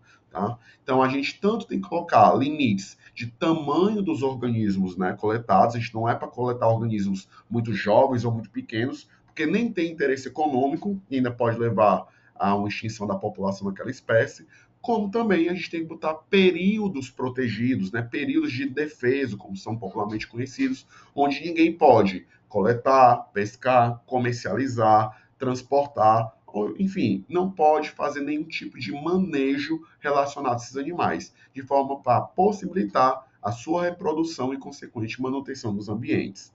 Tá? Um problema decorrente, como a gente falou, é a extinção, e a extinção vai causar uma série de problemas ambientais diretos e indiretos. Tá? Como cada tipo de animal e planta vai ter associado ali um papel de consumidor ou produtor, consequentemente, a gente vai ter alteração desses padrões. Tá? A gente vai ter interferência nas cadeias tróficas, a gente vai ter seleção de espécies, né? Seja direta ou indireta, e isso vai causar uma série de problemas ambientais que repercute no terceiro, nos problemas socioeconômicos. Tá? As indústrias vão ser prejudicadas porque muitas vezes não vão ter como coletar as ninfas, os embriões, os ovos, ou então mesmo os indivíduos adultos necessários para povoar os seus tanques. E os principais afetados vão ser as populações ribeirinhas, que vão ter ali a sua fonte de sustento, né, a fonte de comida, muitas vezes do dia a dia, do seu prato ali com a sua família, ou do que ele vende para poder comprar esse alimento e seus bens, retirado deles devido a essa sobrepesca. O impacto relacionado ao surgimento e proliferação de espécies invasoras não é exclusivo dos manguezais, mas é um problema que afeta esses ecossistemas da mesma forma, ou talvez até de forma mais intensa, devido ao caráter mais isolado, né, desses locais, ou deposicional. Basicamente, né, a causa do impacto ambiental relacionado a esse tema é a introdução ou a seleção artificial, tá, por espécies invasoras ou não nativas em ecossistemas. A gente tem a chegada de uma nova espécie, como eu falei, pode ter sido de forma intencional, provocada pelo ser humano, ou pode ter sido de forma acidental, ou às vezes a produção, né, o incentivo a uma espécie que não é natural daquela área, mas devido a uma questão econômica, uma questão de escolha da população, ela foi introduzida e está sendo cultivada no lugar das espécies nativas, e isso vai causar o quê? Um problema de substituição, de suplementação e às vezes de extinção das espécies nativas. Você tem a troca daquela espécie que é naturalmente oriunda daquela região, nativa daquela região, por uma exótica, que não necessariamente vai permanecer ou vai trazer os mesmos benefícios e serviços ecossistêmicos que são encontrados naquela região pelas espécies já nativas. Consequências: espécies não nativas podem competir com a espécie nativa, alterando a sua composição, alterando o seu grau de dispersão, de reprodução, de adaptação e a própria estrutura dos ecossistemas. E aí eu vou agora apresentar aqui três exemplos, né, que estão justamente causando impactos com espécies invasoras nos ambientes de manguezais. Relacionados à flora, a gente tem justamente, né, esse exemplo da S. apetala, ou Soneracea apetala, acho que é assim que se fala, que é uma planta de manguezal oriunda da Ásia. Ela não é tradicional aqui da América do Sul e dos manguezais brasileiros, mas, infelizmente, né, vocês podem googlar, já botei aqui algumas fontes, biólogos encontraram justamente vários indivíduos, vários espécimes dessa planta aqui de manguezal Soneracea apetala da Ásia, aqui no sudeste do Brasil. Professor, como foi que ela apareceu aqui? Alguém que trouxe? Não temos essa evidência ainda batida 100%, tá? Pelo menos nas fontes que eu pesquisei, diz que isso ainda está em estudo, ainda está inconclusivo, mas a principal hipótese, né, acredita-se que elas foram transportadas em navios que vieram da China e acabaram lançando, né, sementes ou propagos dessa planta ali, não se sabe se de forma acidental ou intencional, na costa do sudeste do Brasil. E ali, né, ali na proximidade, como fala aqui na reportagem, 2 quilômetros, elas acabaram chegando até as regiões de manguezais, né, carregadas pela maré, foram levadas pelas essas correntes e acabaram se espalhando, se fixando, já que elas conseguiram se adaptar muito bem ao sudeste aqui do Brasil. Aí o que que tem? Qual é o problema dessa planta de manguezal chegar, né, da China, chegar nos manguezais brasileiros, tá? Então, a gente tem que ela vai justamente se sobrepor, ela vai ocupar o espaço, ela vai retirar e competir pelos nutrientes, região espacial, habitat, além de outras características e recursos ambientais que as nossas plantas do manguezais precisam, tá? Então, a gente vai ter novamente aquele problema da suplementação. Os nutrientes ou espaço que ia ser ocupado por uma avicênia da gente, por uma Rhizophila mangue ou outra planta do manguezal típico brasileiro, vai acabar agora tendo que dar espaço, vai se perder e vai se dispersar menos, porque o ambiente já está ocupado pela Essa petala. Um exemplo um pouco distinto, né? Porque geralmente quando a gente fala de espécies exóticas, a gente sempre pensa em espécies, né, que chegaram, foram carregadas acidentalmente, então se perpetuando apenas no meio ambiente. Mas aqui é um exemplo, né, que justamente daquelas que eu falei de seleção artificial. O ser humano escolheu, né, dar recursos e tentar criar uma espécie que não é nativa dos nossos manguezais. A gente tem aqui justamente uma espécie específica de camarão, é o Lithopaenus vanamei, acredito que é assim que se pronuncia, tá? Ele é conhecido popularmente como camarão branco, camarão cinza, e ele é originário do Pacífico, ele não é aqui da nossa costa, né, do Atlântico, dos nossos manguezais. E aí, justamente porque ele tem uma série de vantagens, né, econômicas, porque ele cresce bem, ele cresce rápido, tá? Ele é bem resistente, se adaptou muito bem, né, ao nosso clima também. A gente tem que, hoje em dia, né, segundo dados do IBAMA e do ICMBio, a gente tem que 85% das empresas, dos empreendimentos de cassinicultura, estão cultivando justamente o L. vanamei, o Lithopaenus vanamei, que é uma espécie exótica, tá? Ela foi introduzida aqui no Brasil lá na década de 80, né, final de 80, começo de 90, e simplesmente, né, caiu no gosto, né, se popularizou entre os cassinicultores. Qual é o problema? Se vocês acompanharam o módulo até agora, né, vocês viram justamente que eu falei que quando esses tanques de cassinicultura operam de forma indevida e acabam lançando as águas dos tanques, os efluentes desses tanques nos ambientes manguezais, muitas vezes vai a ração e pessoal. Vai também os ovos, as larvas desses camarões. Então a gente vai ter o quê? Uma liberação não proposital, né, acidental, mas dos tanques de cassinicultura para os ambientes manguezais dessa espécie. E aí o Lithopaenus, né, vai justamente competir e pode suplementar os nossos camarões nativos aqui da região, tá? Some isso ao fato, né, até coloquei aqui também, de todos os problemas que a gente já comentou, do excesso de comida que vai ser despejado junto com essas larvas e ovos, do excesso de antibióticos, do excesso de fármacos, que também vão provocar seleção nos ambientes. O Lithopaenus vanamei está adaptado para esses fármacos, está adaptado, por exemplo, para os antibióticos, já que foram desenvolvidos para ele. Mas será que os camarões e outros animais dos manguezais vão resistir a esses fármacos? Tem resistência ou tem capacidade de adaptação para poder assimilar e sobreviver a uma intoxicação ou a um contato desses fármacos? Aí a gente precisa estudar para poder saber. E por fim, né, para a gente terminar as exemplificações, eu trouxe acho que o exemplo mais famoso, né, que mais se popularizou aí nos últimos anos, que foi justamente a espécie invasora conhecida como peixe-leão, o Pithorus volitans, tá? Ele é um peixe muito bonito, né? Pelo menos na minha opinião, eu acho ele belíssimo. Porém, né, mesmo caso que a gente vai comentando, ele não é brasileiro, pessoal. Ele não é típico do nosso país, das nossas costas, dos nossos manguezais. E aí, apesar de lindo e tudo, ele tem uma problemática. Ele é grande, ele tem, né, justamente mecanismos de inoculação de veneno, né? Ele tem ali como liberar esse veneno para outras espécies. E ele é bem agressivo, né? O peixe-leão também, boa parte devido a essa capacidade que ele tem de comer vários outros peixes, de predar vários outros peixes. Então, a gente não tem, né, por ele ser uma espécie exótica, predadores aqui que são acostumados a comer ele, não tinha ele, então não tem como ter predador para comer ele. Ele é super bem adaptado ao nosso clima, nossas regiões.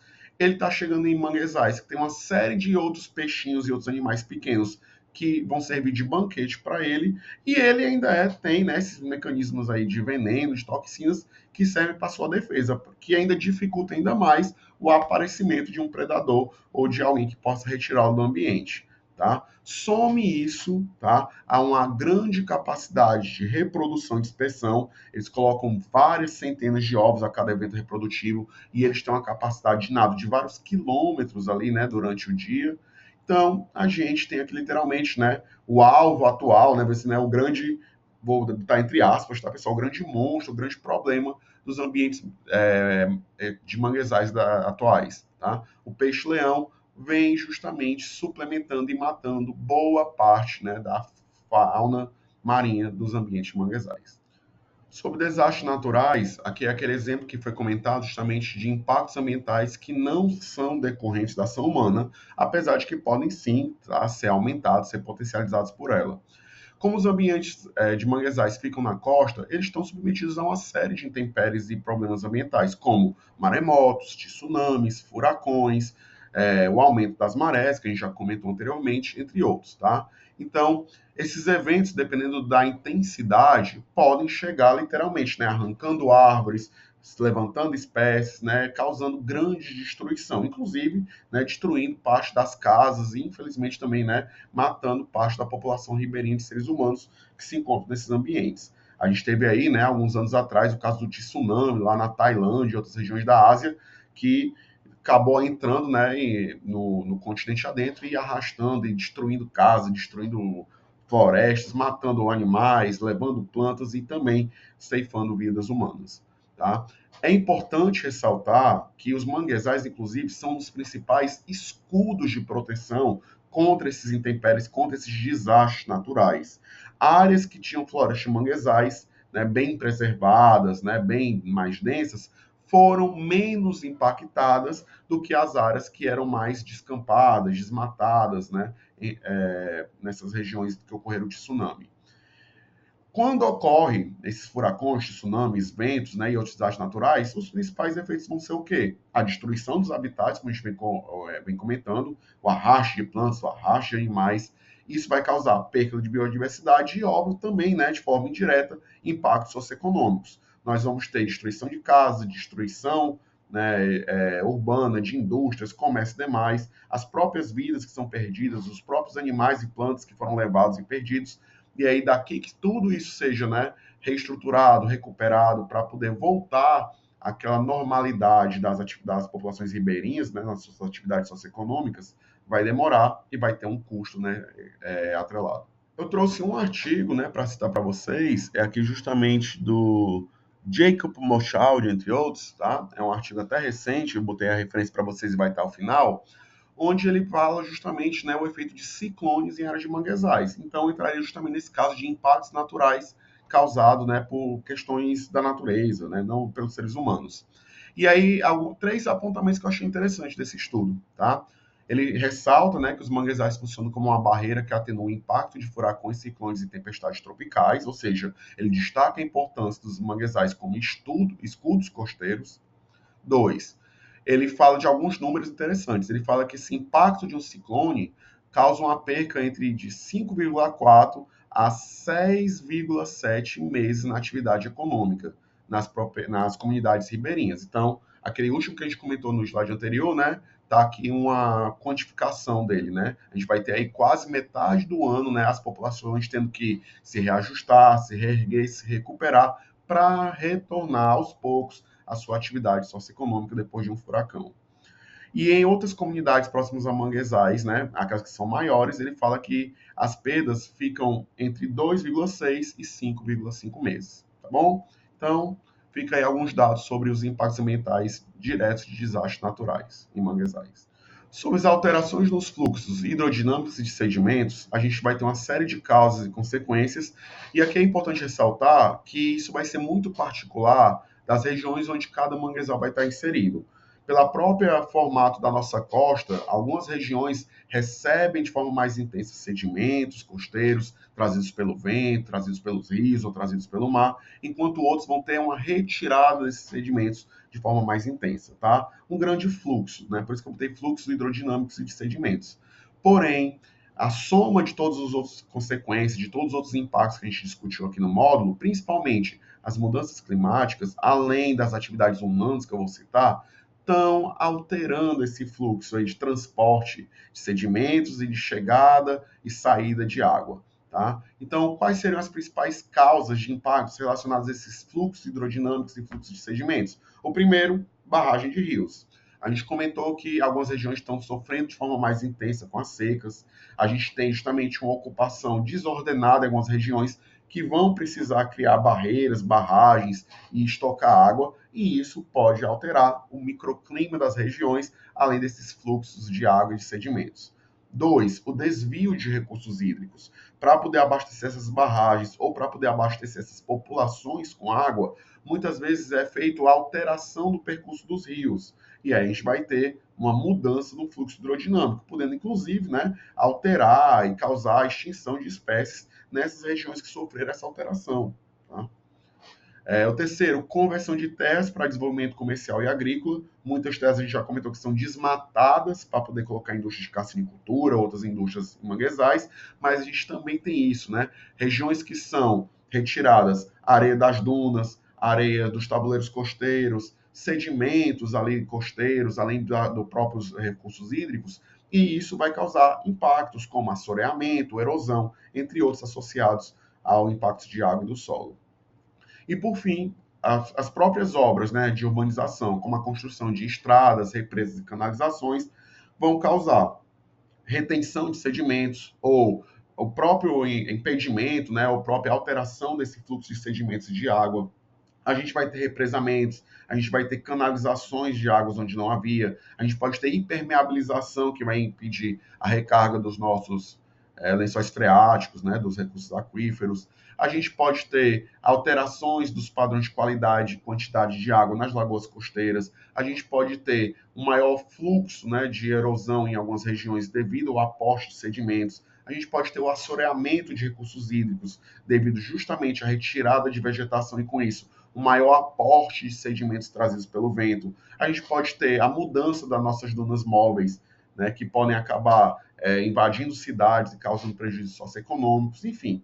Né, como eu falei, cada local, cada cidade, cada manguezal, dependendo da sua localização geográfica e das características de condições e recursos ambientais que ele contém, vão ter mais ou menos, né, impactos relacionados aos fluxos hidrodinâmicos e de sedimentos. As consequências, né, são meio que deduzíveis de tudo que eu falei. Alteração na estrutura e nos serviços ecossistêmicos desses sedimentos e dessa água, alteração na sua função e composição, tanto qualitativos quanto quantitativos de sedimentos e água, aumento do transporte de sedimentos, que causa erosão e assoreamento, como a gente comentou, e também aumento, né, de partículas que se relacionam, que estão às vezes ali, né, associadas a esses sedimentos e essa água, como nutrientes, carga orgânica, substâncias químicas, que aí entra naqueles quesitos de poluição que a gente já discutiu anteriormente. Por fim, o último impacto ambiental nos manguezais se relaciona diretamente com a nossa próxima metade do módulo, que é os mecanismos e leis de proteção dos manguezais. Tá? O impacto aqui vai ser o quê? A ausência, a não criação ou, quando essas existem, a não execução de políticas de conservação de ambiente de manguezal.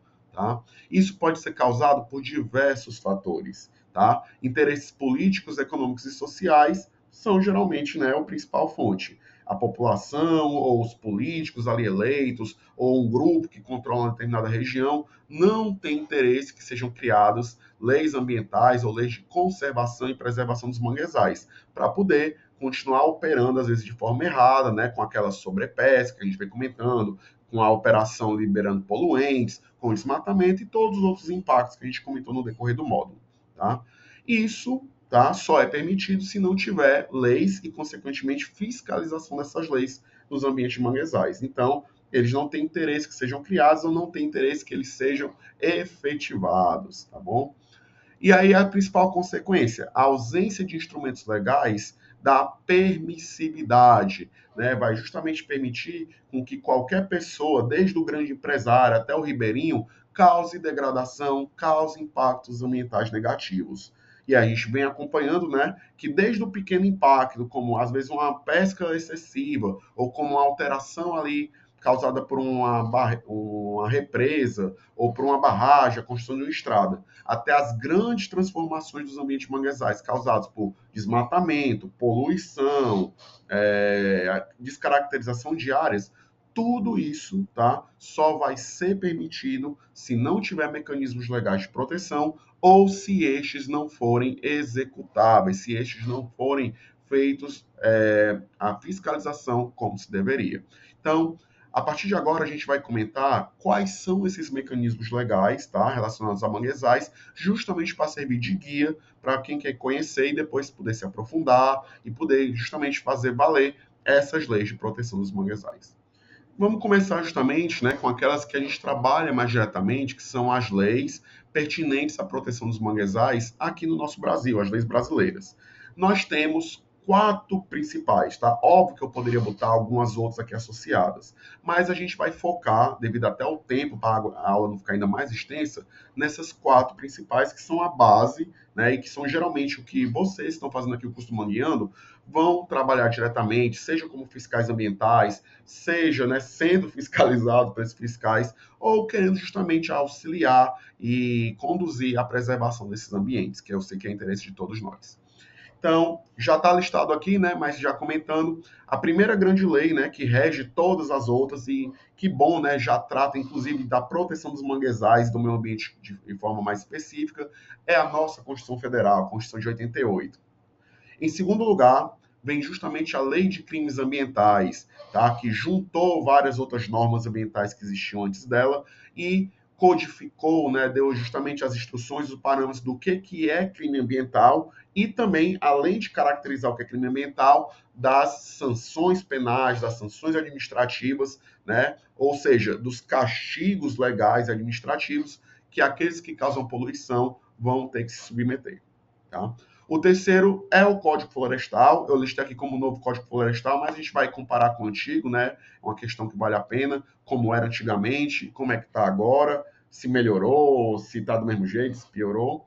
E por fim eu trago, né? E é esse que eu quero me deter mais, porque ele é recente, né? Tá fresquinho, saiu esse ano, pessoal, né? Alguns meses atrás, o Programa Nacional de Conservação e Uso Sustentável dos Manguezais do Brasil, tá? Esse vai ser o que a gente vai mais se deter.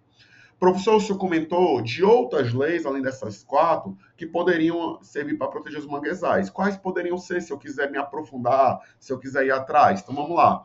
A gente falou sobre contaminação por lixo, por resíduos sólidos. Então, nós temos a Política Nacional de Recursos de Resíduos Sólidos, que aí sim, você pode dar uma olhada para saber que tipo de resíduo, né, pode causar impacto não só nos manguezais, mas nos ambientes naturais como um todo, nos ecossistemas, e como evitar justamente que esses resíduos sólidos causem esses impactos. Tá? Como ele não trata especificamente manguezais, por isso que eu não trouxe para cá.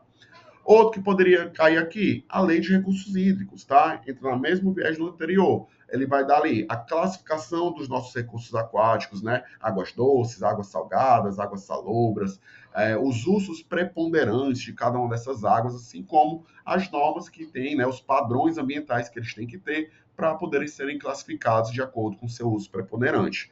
Pode auxiliar na preservação dos manguezais? Com certeza, tá? Super indico que quem não conhece, depois dê uma lida aí sobre a Lei de Recursos Hídricos. Mas, como não tem um tratamento específico sobre manguezais, também não vai ser focado aqui. Outra que seria interessante, tá? A lei, a nossa Política Nacional de Educação Ambiental. Afinal, a educação ambiental permeia todas as áreas da ciência e boa parte do que eu falei aqui, né, dos problemas ambientais, é decorrente justamente de uma falta de educação ambiental, uma falta de consciência ambiental por parte, né, das pessoas, das populações ribeirinhas e principalmente dos nossos políticos e gestores. Tá? Então, também super indico, quem quiser complementar, dá uma pesquisada aí na Política Nacional de Educação Ambiental, que com certeza é uma ferramenta interessantíssima e poderosa para reduzir todos os impactos que a gente vem comentando, tá bom? Mas vamos lá, vamos focar nesses quatro, que a gente tem que falar de cada um deles agora adiante. Começando pela Lei Mãe do Direito Brasileiro, tá? A nossa Constituição Federal de 1988, ela foi um marco legal em vários aspectos. E em relação ao meio ambiente e também aos manguezais, isso não foi diferente, tá? Todas as outras versões da Constituição tinham algum trechinho falando sobre alguma coisa da natureza, sobre meio ambiente, mas não era tão específico. E quase sempre era com caráter protecionista de recursos, um caráter econômico, um caráter de preservação, mas não do meio ambiente, e sim daqueles recursos que tinham algum caráter de venda, de benefício econômico, que tinham algum caráter justamente de gerar dinheiro, tá? Então, a gente tinha uma lei de caça que dizia que podia caçar tal peixe, não podia outro. A gente tinha uma lei do Código das Águas que dizia que podia usar água para isso, não para aquilo.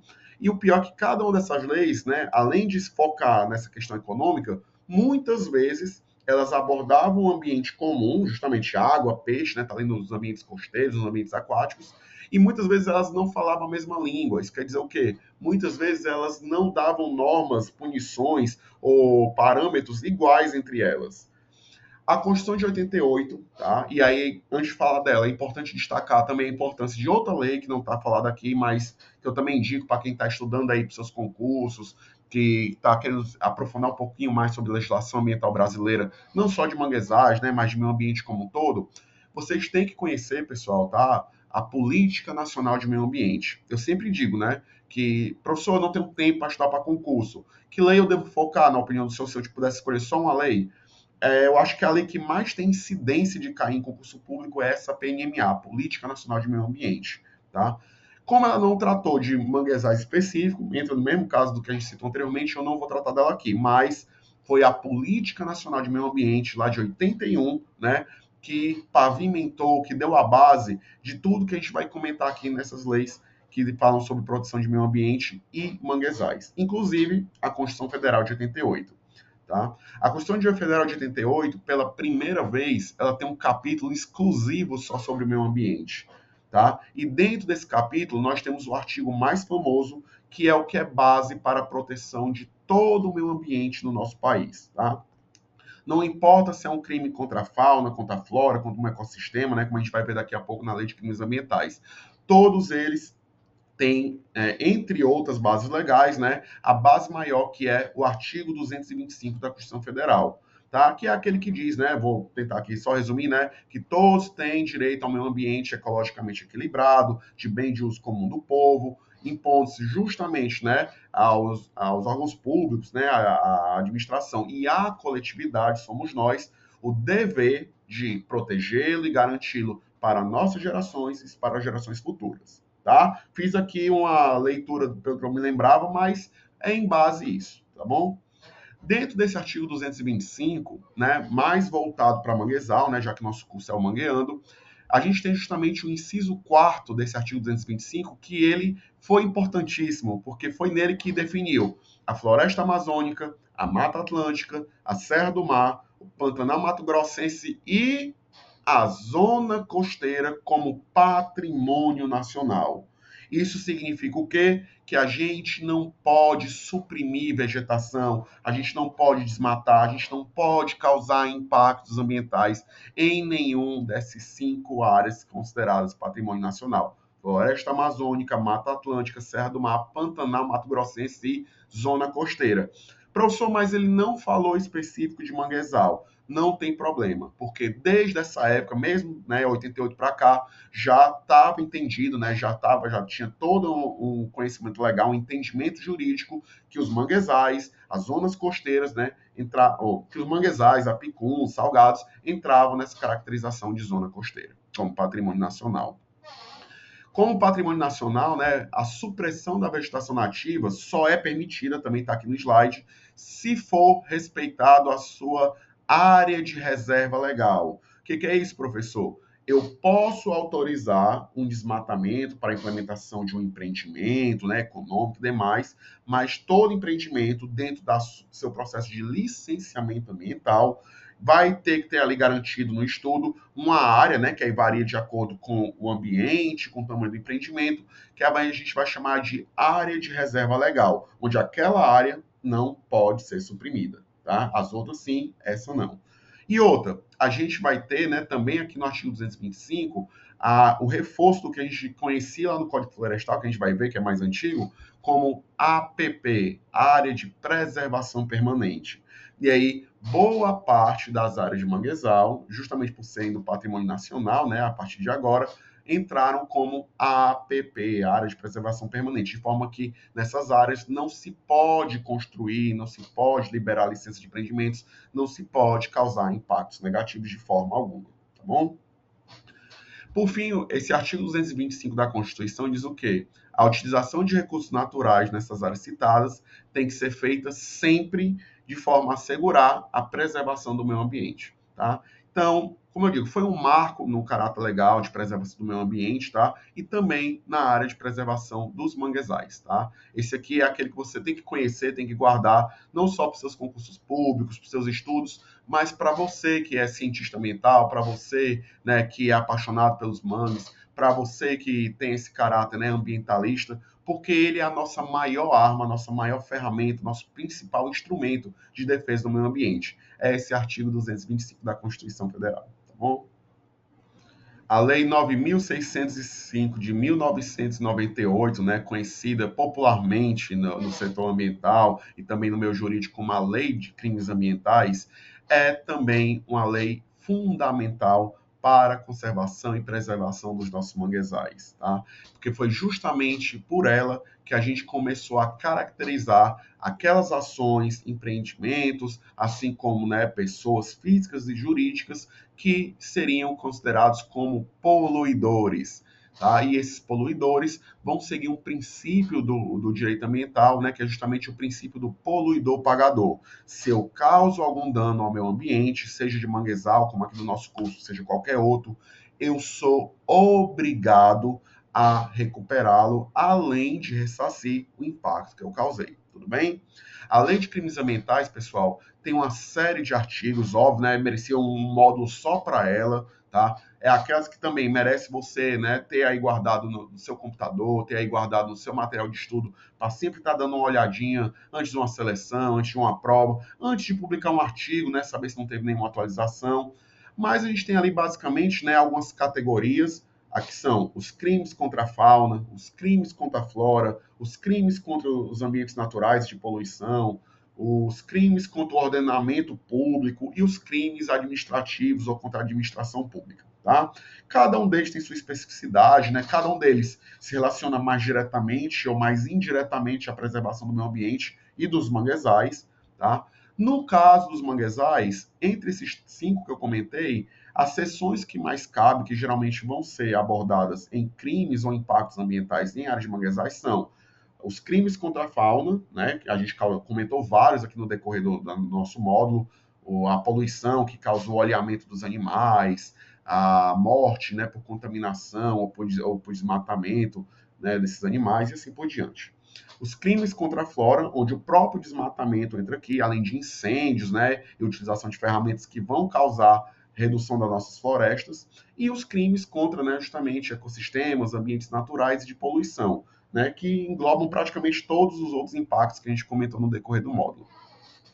Eu coloquei aqui um resumo que eu acho que serve de guias e até para despertar o interesse de vocês. A Lei de Crimes Ambientais protege os manguezais de forma específica também, tá? Como eu disse, principalmente nesses 3 módulos, pois a prática de alguns crimes desse contra a flora está prevista na lei, como danificar ou destruir florestas de preservação, as APPs que a gente já comentou, causar danos às unidades de conservação, é outra lei que merecia um destaque, né? A lei do Sistema Nacional de Unidades de Conservação, a lei do SNUC, mas aí não vai dar tempo de comentar tudo aqui, mas recomendo que quem puder dar uma pesquisada na lei do SNUC, vale a pena também dar uma olhada, tá?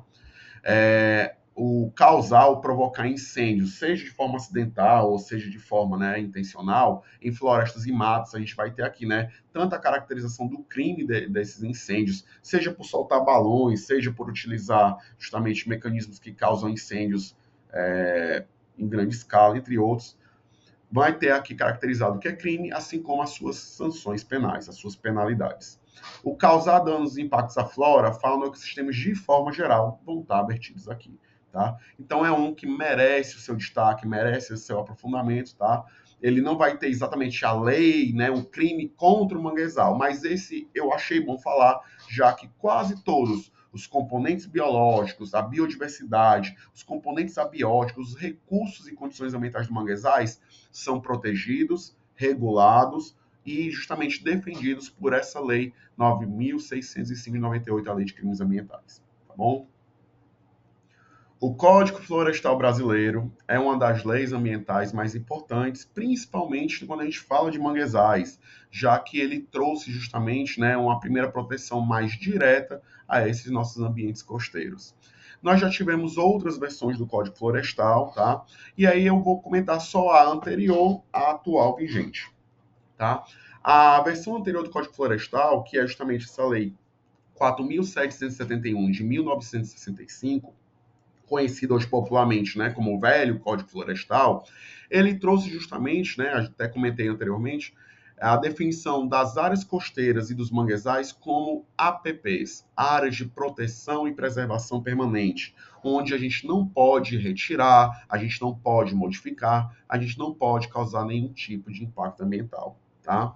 Complementar essa norma do Código Florestal, surgiu um pouquinho depois uma resolução do CONAMA. Professor, o que é CONAMA? É o nosso Conselho Nacional do Meio Ambiente, é justamente, né, um dos entes que compõe o nosso SISNAMA, o nosso Sistema Nacional de Meio Ambiente, que ajuda a justamente fazer valer, a fazer cumprir, executar, gerir e planejar, né, as nossas leis ambientais. No caso, o CONAMA, que é o Conselho Nacional de Meio Ambiente, ele é o nosso órgão consultivo e deliberativo. O que isso quer dizer? É ele que vai ditar as regras, é a ele que os outros órgãos executores, planejadores, administradores, centrais e demais têm que consultar, né? Daí vem o termo consultivo, para saber que leis, que parâmetros, que portarias estão válidas para conservar o meio ambiente. E é também o nosso órgão deliberativo, ou seja, é ele que diz o que pode, o que não pode, né? Como a lei vai ser cumprida, a partir de quando e em que grau. Ou seja, é justamente o CONAMA, né, que faz valer boa parte das regras, portarias e resoluções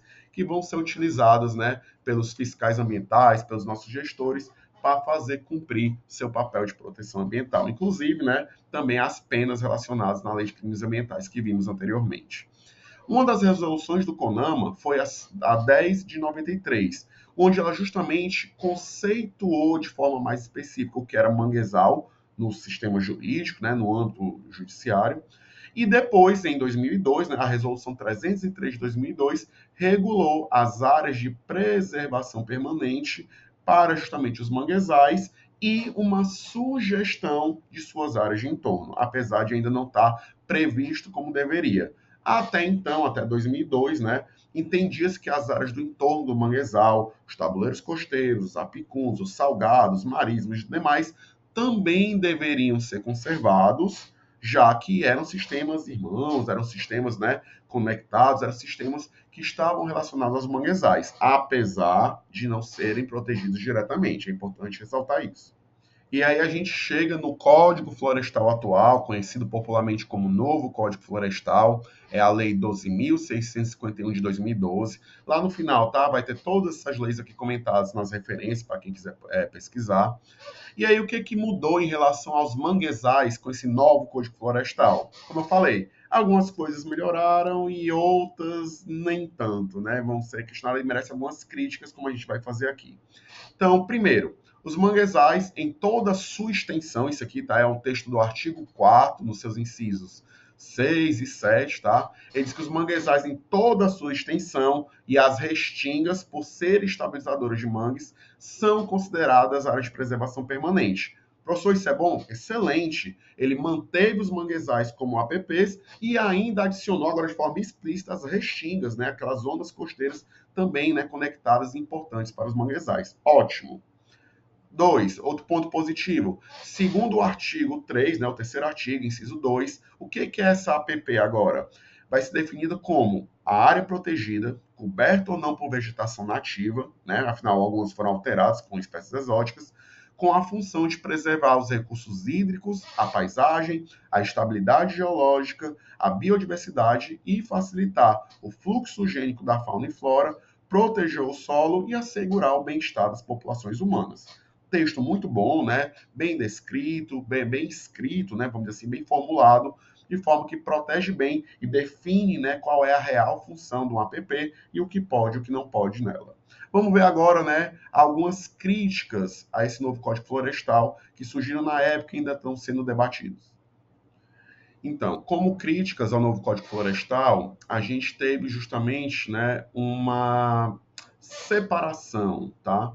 Como eu falei, apesar do Código Florestal anterior ele não especificar o apicum salgado, até então esses ambientes eram fiscalizados em conjunto, né, eram protegidos juntamente com os manguezais. Mas aí, justamente com o novo Código Florestal, foi feito mais especificações e manguezais e restingas continuaram como área de preservação permanente e o apicunho salgado, né, tiveram um tratamento diferenciável.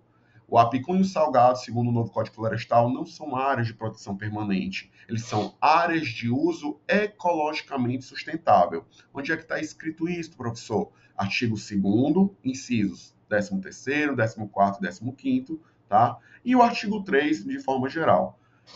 Isso quer dizer o quê? Que se eles não são áreas de proteção permanente, eles não têm que cumprir todas aquelas funções que a gente acabou de apresentar anteriormente, que os manguezais e restingas têm.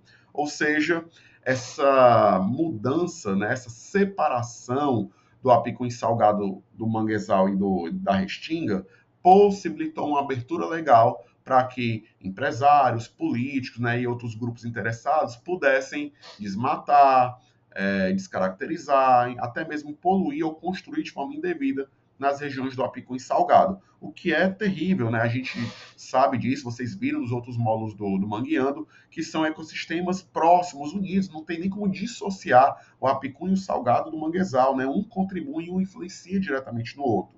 Tá? Então, muita gente estava discutindo, né? Muita gente solicitou que isso foi mudado. E aí, existe um projeto de lei, né? O 108/19, que ele propõe alterar o Código Florestal novo, né, a Lei 12.651 de 12, para colocar uma pequena alteração no texto, para incluir os apicuns e salgados também como áreas de proteção permanente. Tá? Esse projeto de lei ainda está em votação, pelo menos até o momento de gravação desse vídeo, e ainda está para ser discutido. Mas existe uma luz no fim do túnel, tá? A gente não precisa esperar necessariamente essa PL, esse projeto de lei, ser aprovado. Justamente devido ao nosso próximo instrumento legal que eu vou falar a seguir. Para todos que queriam conhecer, ou que não conhecem, ou que conhecem e querem, né, ver um detalhamento melhor, apresento-lhes, né, a ferramenta, o instrumento legal mais recente e, na minha opinião, né, um dos mais completos de preservação e proteção dos manguezais contra os diversos crimes e impactos ambientais. O Programa Nacional de Conservação e Uso Sustentável dos Manguezais do Brasil. O nome é enorme, né? Mas ele tem, graças a Deus, já tem aí uma sigla, que é Pro-Manguezal. Ele foi atribuído, né? Ele foi legalizado pelo decreto 12.045, de 5 de junho de 2024. Então, desse ano, né, que eu estou gravando aqui o vídeo, alguns meses atrás, eu sei quando está acabando, a gente está em dezembro, mas está aí com menos de 6 meses, então considerado fresquinho para as leis brasileiras. E justamente por ser tão novo, tão recente, eu acredito que muitos de vocês não estejam tão inteirados, não conheçam, talvez não tenham ouvido nem falar desse instrumento legal. Então eu botei aqui, né, eu vou me detalhar um pouco mais nele, que eu acho justamente por ser novo ele merece esse detalhamento, e vou chamar a atenção das principais partes. Mas, novamente, não vou ler todo o texto de lei, e é bom que vocês depois peguem, né, consultem essa lei na sua integralidade, para poder conhecer, inclusive, né, para ver como ele pode vir a nos ajudar. Então vamos lá. O Promanguezal, ele tem por objetivo, né, já inscrito na lei, a conservação, recuperação e uso sustentável da biodiversidade e dos serviços ecossistêmicos associados ao manguezais. Lindo, né? Do país, considerando as diversas pressões sobre o ecossistema, incluindo a mudança do clima. Esse texto, pessoal, que eu botei aqui para vocês, é praticamente tal e qual como está lá no texto de lei. Ou seja, vejam que ele foi muito bem redigido, ele foi muito bem construído, levando em conta todas aquelas questões, né, os potenciais que os manguezais têm, a sua importância ecológica, os seus serviços ecossistêmicos, para tentar ver se eles conseguem ser mantidos preservados, se eles conseguem ser mantidos conservados para nossa geração e para as futuras, tá? Segundo, também do texto de lei, coloquei aqui, tá? Só dando uma ênfase em algumas partes. Para assegurar a efetividade da conservação, de recuperação e do uso sustentável dos manguezais no nosso país, deve ser considerada a integralidade do ecossistema e a indissociabilidade de suas feições constituídas por lavado, bosque de mangue e apicum. Olha aí, eu acabei de falar para vocês que o novo Código Florestal de 2012 tinha separado os marismas, os apicuns e os salgados das áreas de manguezal e restinga. Manguezal e restinga são APPs pelo novo Código Florestal, salgado e apicum são áreas de uso ecológico, né? Não são APPs. Mas olha aí, com o pró-manguezal, com esse decreto, né, a gente só tem que depois, né, formalizar através de uma lei mais específica, já está colocado aqui no seu texto de lei que todas as feições do manguezais e dos ecossistemas costeiros e estuarinos têm que ser conservadas na sua integralidade, de forma indissociada. Inclusive, né, o que é melhor, ele já deixou escrito quais são. Ele já colocou aqui lavado, bosque de manga e apicum. Aquelas feições, né, que vocês viram com a professora Rafaela lá no início. Já está descrito aqui, o que facilita justamente a preservação e a instrumentalização legal dessas feições. Esse aqui eu vou tentar dar um destaque, né, apesar de ser um pouco extenso, mas eu acho que são importantes para gerar o interesse, tá, em conhecer um pouco mais e também, né, para se você não tiver como ler agora, pelo menos você sair aqui do nosso curso Mangueando e desse módulo com as principais diretrizes, né, o que o pró-manguezal realmente se propõe no final das contas. Então nós temos 13 diretrizes do pró-manguezal que são todas atribuídas no seu artigo 3º. Eu coloquei aqui em negrito as principais partes que facilitam na hora de você fazer o seu resumo, no seu estudo, tá? Então vamos lá, vou só dar uma apresentação de forma geral. Primeiro, reconhecimento das diversas funções do manguezais. Ele já até atribui aqui também, ó, ecológica, geológica, genética, social, econômica, educacional, cultural e estética. Então veja aí, né? Todos aqueles serviços ecossistêmicos, todo aquele potencial natural, além do cultural, né? Quem gosta aí do Mangue Beach, das músicas do Chico Sainz, além das tradições orais, das lendas dos nossos manguezais que são maravilhosas, a parte econômica, né, que tem justamente servido de base para tantas populações ribeirinhas, aí, de marisqueiras, pescadores e catadores. Isso aí tem que ser reconhecido já em lei, já na primeira diretriz, o que é muito bom. 2. O reconhecimento do serviço do ecossistema dos manguezais e o seu papel na mitigação e adaptação às mudanças de clima. Vocês viram lá com a professora Cristina, né, uma série de benefícios e serviços ecossistêmicos que os manguezais nos propiciam. Alguns deles a gente também reforçou aqui, né, como a questão da estabilização costeira, a proteção costeira, a absorção e redução do carbono, tá, entre outros. Então, isso também vai ser reconhecido por lei e, quem sabe, né, até quantificável e mensurado seu valor econômico, tá bom?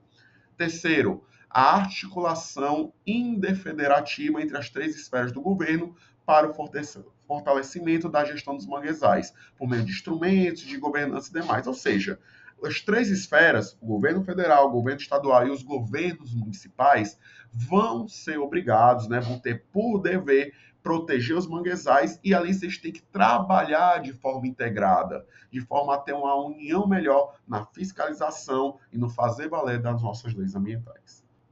Continuando as nossas diretrizes, a gente tem justamente como quarto a articulação e a integração com políticas públicas com os demais órgãos e entidades da administração pública. Então, a gente já comentou aqui, né, sobre os órgãos do CISNAMA, o CONAMA, o IBAMA, o ICMBio, o Ministério do Meio Ambiente, entre outros.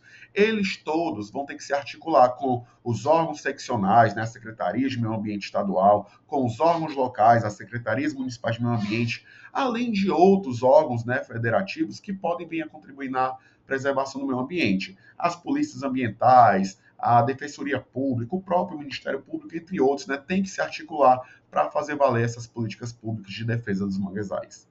Quinto, o incentivo ao estabelecimento de parcerias com o setor público e privado para envolver segmentos interessados para a implementação do pró-manguezal. Isso é ótimo. A gente tem aqui literalmente uma abertura para possibilitar a arrecadação de dinheiro, a trazer fomentos, o incentivo à pesquisa, o incentivo a programas de extensão, de educação, de desenvolvimento econômico, para desenvolver justamente esse pró-manguezal, para fazer valer como diretriz o desenvolvimento e a preservação dos nossos manguezais, ajudando nas atividades, né, tradicionais, como eu falei, marisqueiras, catadores, pescadores, e também, né, desses empreendimentos de cassinicultura e outros que se encontram nos locais, para que eles continuem operando, mas agora da forma correta, não causando impactos, não causando problemas ambientais.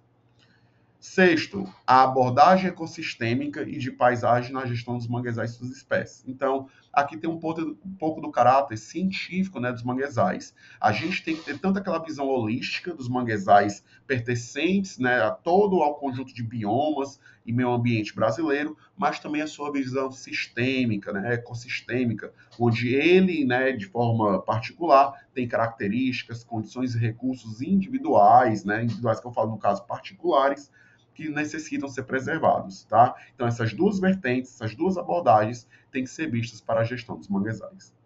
A diretriz 7 diz que a gestão com base nos conhecimentos científicos e nos melhores dados e informações existentes, ainda bem que é dos melhores, né, pessoal? Tem que ser feita aplicando o princípio da precaução. O que é precaução? Né? A gente tem dois princípios bases no direito ambiental: o princípio da prevenção e o princípio da precaução. O princípio da prevenção é quando eu sei os impactos que determinada atividade poluidora ou possível atividade de impacto ambiental vai causar. Então, eu já me tomo medidas, né, tomo ações para me prevenir, né, para evitar que ela ocorra, porque eu sei o que vai acontecer. Tá? Já o princípio da precaução, apesar de bem parecido, tem uma pequena diferença. O princípio da precaução diz que eu tenho que tomar decisões, ações de preservação do meio ambiente, no caso aqui do programa manguezal, dos ecossistemas de manguezal, mesmo, né, quando eu não tenho certeza dos impactos que eles vão causar. Se houver uma mera possibilidade, ou se houver algum tipo, né, de ocorrência que pode acontecer devido a determinada ação, é melhor não realizá-la, é melhor não permitida, é melhor não autorizá-la, tá? Então, o princípio da precaução, eu não sei os impactos que vão acontecer, mas eu já não faço, né? Eu já não autorizo para evitar que eles possam acontecer. Então, essa gestão com base no conhecimento científico vai ter por base o princípio da precaução. Então, se existe uma possibilidade, né, que aquela água daquele tanque de cassinicultura, ou que aquela atividade econômica de coleta, aquela pesca, aquela poluição, a liberação de determinada licença ambiental, enfim, possa causar um impacto ambiental, mesmo que ele não seja exatamente previsível, ele vai ser, né, justamente estudado e provavelmente não vai ser autorizado por esse princípio de precaução, mas sempre com base em dados científicos, tá? Isso está escrito aqui no decreto. Oitavo, a valorização dos saberes tradicionais sobre conservação e uso dos manguezais, o que é muito bom, né? A gente vai ter aqui a valorização do etnoconhecimento, da etnoecologia, da etnoconservação, justamente, né? Não só dos indígenas, mas também dos povos tradicionais, dos povos ribeirinhos, né? Dos povos mais socialmente econômicos, né? Abastados, que vivem nessas regiões, que muitas vezes sabem como conservar, mas sofrem o impacto ali, né? Do racismo ambiental, sofrem as consequências da exploração econômica desenfreada por grandes empreendimentos. Então, a valorização desses saberes tradicionais também está prevista aqui como diretriz. Nono, a melhoria da qualidade de vida dos povos e das comunidades tradicionais, que dependem diretamente do ecossistema de manguezal, bem como o sustentável de seus recursos para essas populações. Que bom, né? A gente complementa o anterior. Não vou só valorizar os seus saberes tradicionais, mas é diretriz melhorar a qualidade de vida desses povos e comunidades tradicionais, permitindo com que eles se desenvolvam, permitindo com que eles tenham justamente aquele tripé do desenvolvimento sustentável. Ele tem ali, né, um desenvolvimento econômico, um desenvolvimento social e um desenvolvimento e preservação ambiental associados. Tá quase finalizando, a gente tem os quatro últimos, né? O princípio 10, que é diretriz do Promanguezal, a incorporação da gestão de riscos relacionados ao clima, tem tudo a ver, né? Um dos impactos ambientais que comentamos foi as mudanças climáticas, e essa incorporação tem que ser feita no planejamento de ações para conservação, recuperação e uso sustentável dos manguezais, o que é ótimo, né? Ele vem justamente visando diminuir ou mesmo, né, impedir, em alguns casos, quando possível, os impactos ambientais decorrentes daquelas mudanças climáticas. 11.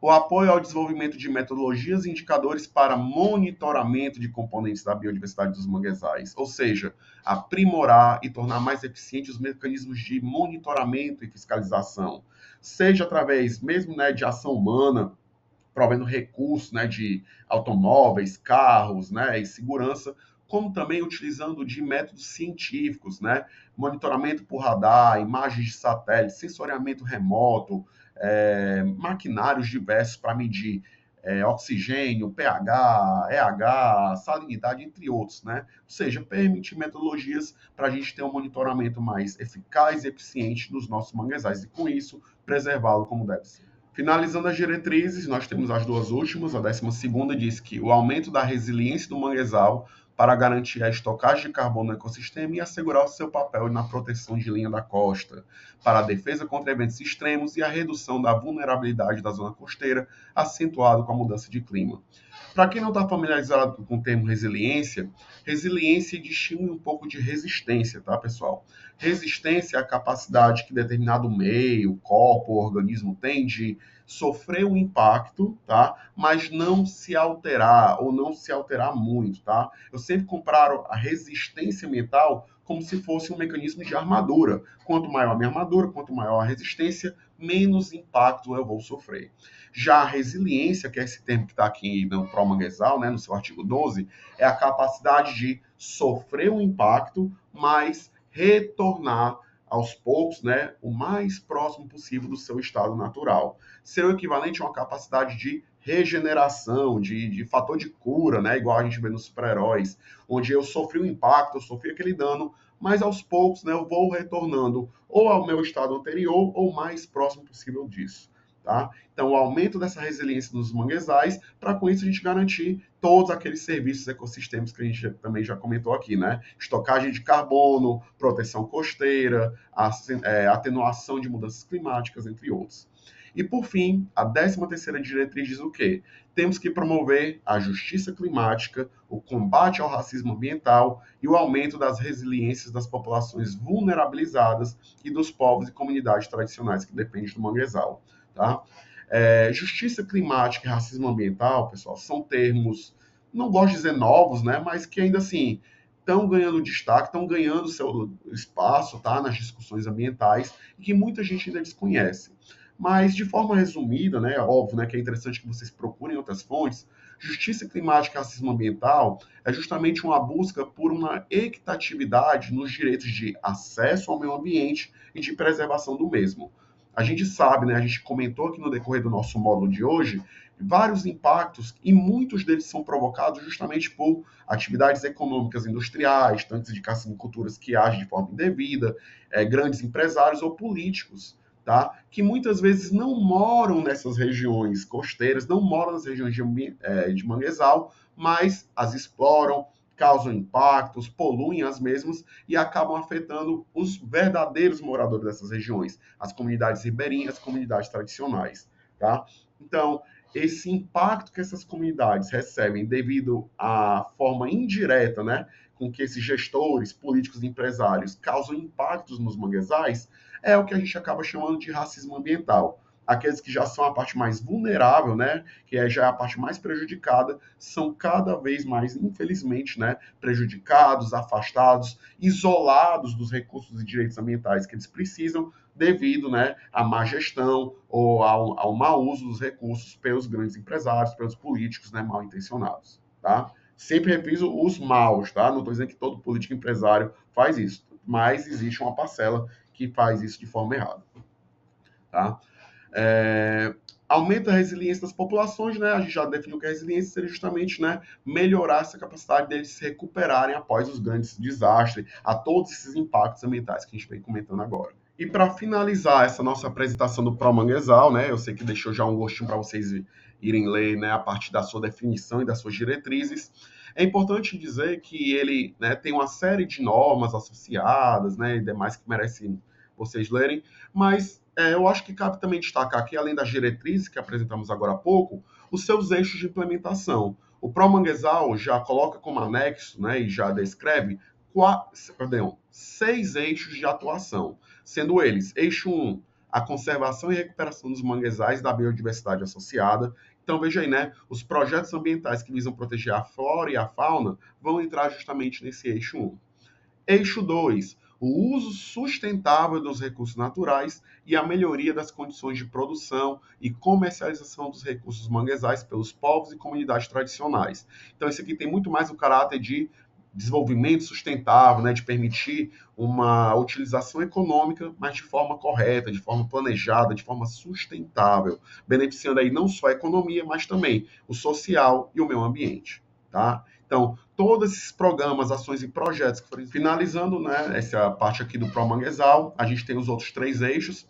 Temos aqui o eixo 4 com a geração, sistematização e disseminação de conhecimentos sobre manguezais. Tem bem a ver com as diretrizes que a gente acabou de ver, né, de utilização de métodos científicos, valorização de saberes nativos, culturais, tradicionais e demais, né? Então entra aqui nesse eixo qualquer programa ou ação que vise melhorá-los. Eixo 5, capacitação e sensibilização sobre os manguezais do Brasil. Esse aqui, né, está diretamente relacionado à educação ambiental, pessoal. Tá? Todas as ações, sejam diretas ou indiretas, seja na educação formal ou na educação informal, seja com crianças, jovens ou adultos, ou mesmo com a terceira idade, toda ação que vise justamente sensibilizar, educar, né, e justamente passar essa característica, né, de conhecer, gostar e ajudar a preservar os manguezais, entra aqui no eixo 5, né, para ajudar na educação ambiental. E por fim, o eixo 6, fortalecimento e sustentabilidade financeira do próprio Promanguezal.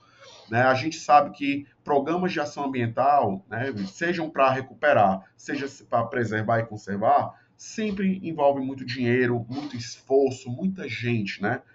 E aí, o próprio Promanguezal está dando aqui uma série de diretrizes, uma série de ferramentas, os eixos, né, como pode se encaixar, mas para isso ele precisa continuar valendo, ele precisa ser eficaz, eficiente, e ele precisa o quê? De uma gestão, de uma saúde financeira, né, de um fortalecimento para poder que ele ganhe forças, para que ele seja difundido, para que ele seja conhecido e com isso, né, com que ele seja eficaz e eficiente na aplicação, na execução, no dia a dia, na preservação dos manguezais. Tá bom? Então, se você tem uma ação aí, né, seja de caráter administrativo, de gestão pública, de política pública, que vise fortalecer ou melhorar o pró-manguezal, é encaixado aqui no eixo 6 dele. Pessoal, já está bem extenso, né? Mas só para não dizer que eu não citei, a gente vai finalizar justamente aqui o nosso módulo, falando um pouquinho sobre algumas legislações internacionais que ajudam a preservar os manguezais, tá? Então, eu botei aqui as 4 principais, vocês depois dão uma procurada, tá? Mas vai ficar aqui como leitura complementar para vocês. O primeiro é a Declaração do Rio, né, lá da ECO 92, que visa justamente criar as agendas 21 do próprio Brasil, dos estados e municípios, e entre eles, né, a preservação dos ecossistemas costeiros dos manguezais. A outra é a Convenção de Washington, de 1940, né, que visa também justamente proteger ecossistemas tropicais, costeiros e o meio ambiente de forma geral. A outra, né, que o Brasil é o principal signatário, é a Convenção da Biodiversidade, também lá de 92. Nós somos o país mais mega diverso do mundo. Nós temos, né, sozinhos, mais de 10% da biodiversidade do planeta. E por isso nós somos, né, cadeira cativa e nós somos os principais líderes nessa Convenção Internacional da Biodiversidade. E óbvio, né, pessoal, vocês já tiveram os moldes aí sobre a fauna, a flora e os serviços ecossistêmicos. Para a gente poder possibilitar tudo isso, a gente precisa manter conservado a nossa biodiversidade dos manguezais, e essa convenção vem justamente para permitir isso a nível internacional. E por fim, nós temos a Convenção de Zonas Úmidas, tá? O Ramsar, é lá de 71. Ele não anda tão forte das pernas, né, como já foi, mas é interessante, né, não deixa de ser uma convenção específica para tratar de ambientes que têm corpos hídricos, né, ali associados a eles, sejam lagoas, lagoas costeiras, estuários ou rios e mares, né, como é o caso dos manguezais. Tá? Fica aí para depois vocês darem uma pesquisada, né, e quiserem saber alguns mecanismos internacionais, fica esse guia aí para vocês. Enfim, tá? Com isso a gente conclui o nosso módulo, tá? Espero que tenham gostado, espero que não tenha me estendido demais, né? Eu gosto do tema, então vocês viram aqui, né, que eu tentei trazer um pouco de cada coisa, né? Foi um desafio para mim tentar falar sobre esse tema ainda mais, né, num curso, né, para pessoas que eu não estou vendo, né, de forma online, mas eu espero que eu tenha atendido, eu espero que eu tenha ido desde a pessoa, né, que queria saber um pouquinho mais sobre impactos ambientais, ameaças de manguezal, até aquelas que queriam conhecer, né, de forma mais aprofundada, alguns casos mais atuais, para aqueles que queriam conhecer um pouco mais sobre os mecanismos legais, nacionais, internacionais, tentei trazer, né, os principais e principalmente o mais atual, que é o Promanguezal, e ficam aqui, né, justamente as principais referências que foram utilizadas no decorrer dessas aulas. Tá? Foram citados aqui e eu vou colocar todos que possível lá no nosso material complementar do módulo também. Então a gente encerra por aqui, tá? Novamente, meu muito obrigado pela atenção, tá? Pela paciência de ter me escutado, pelo interesse em fazer o curso do Mangueando, tá? Quero agradecer aqui a toda a equipe do Mangueando, a professora Rafaela, que é minha colega de trabalho direto, né? E está à frente desse projeto, junto com os demais colegas, a todos os maravilhosos que já prestaram os módulos anteriores, que vão prestar adiante, a vocês, alunos, principalmente. Então a gente encerra por aqui, tá? Novamente, meu muito obrigado pela atenção, tá? Pela paciência de ter me escutado, pelo interesse em fazer o curso do Mangueando, tá? Quero agradecer aqui a toda a equipe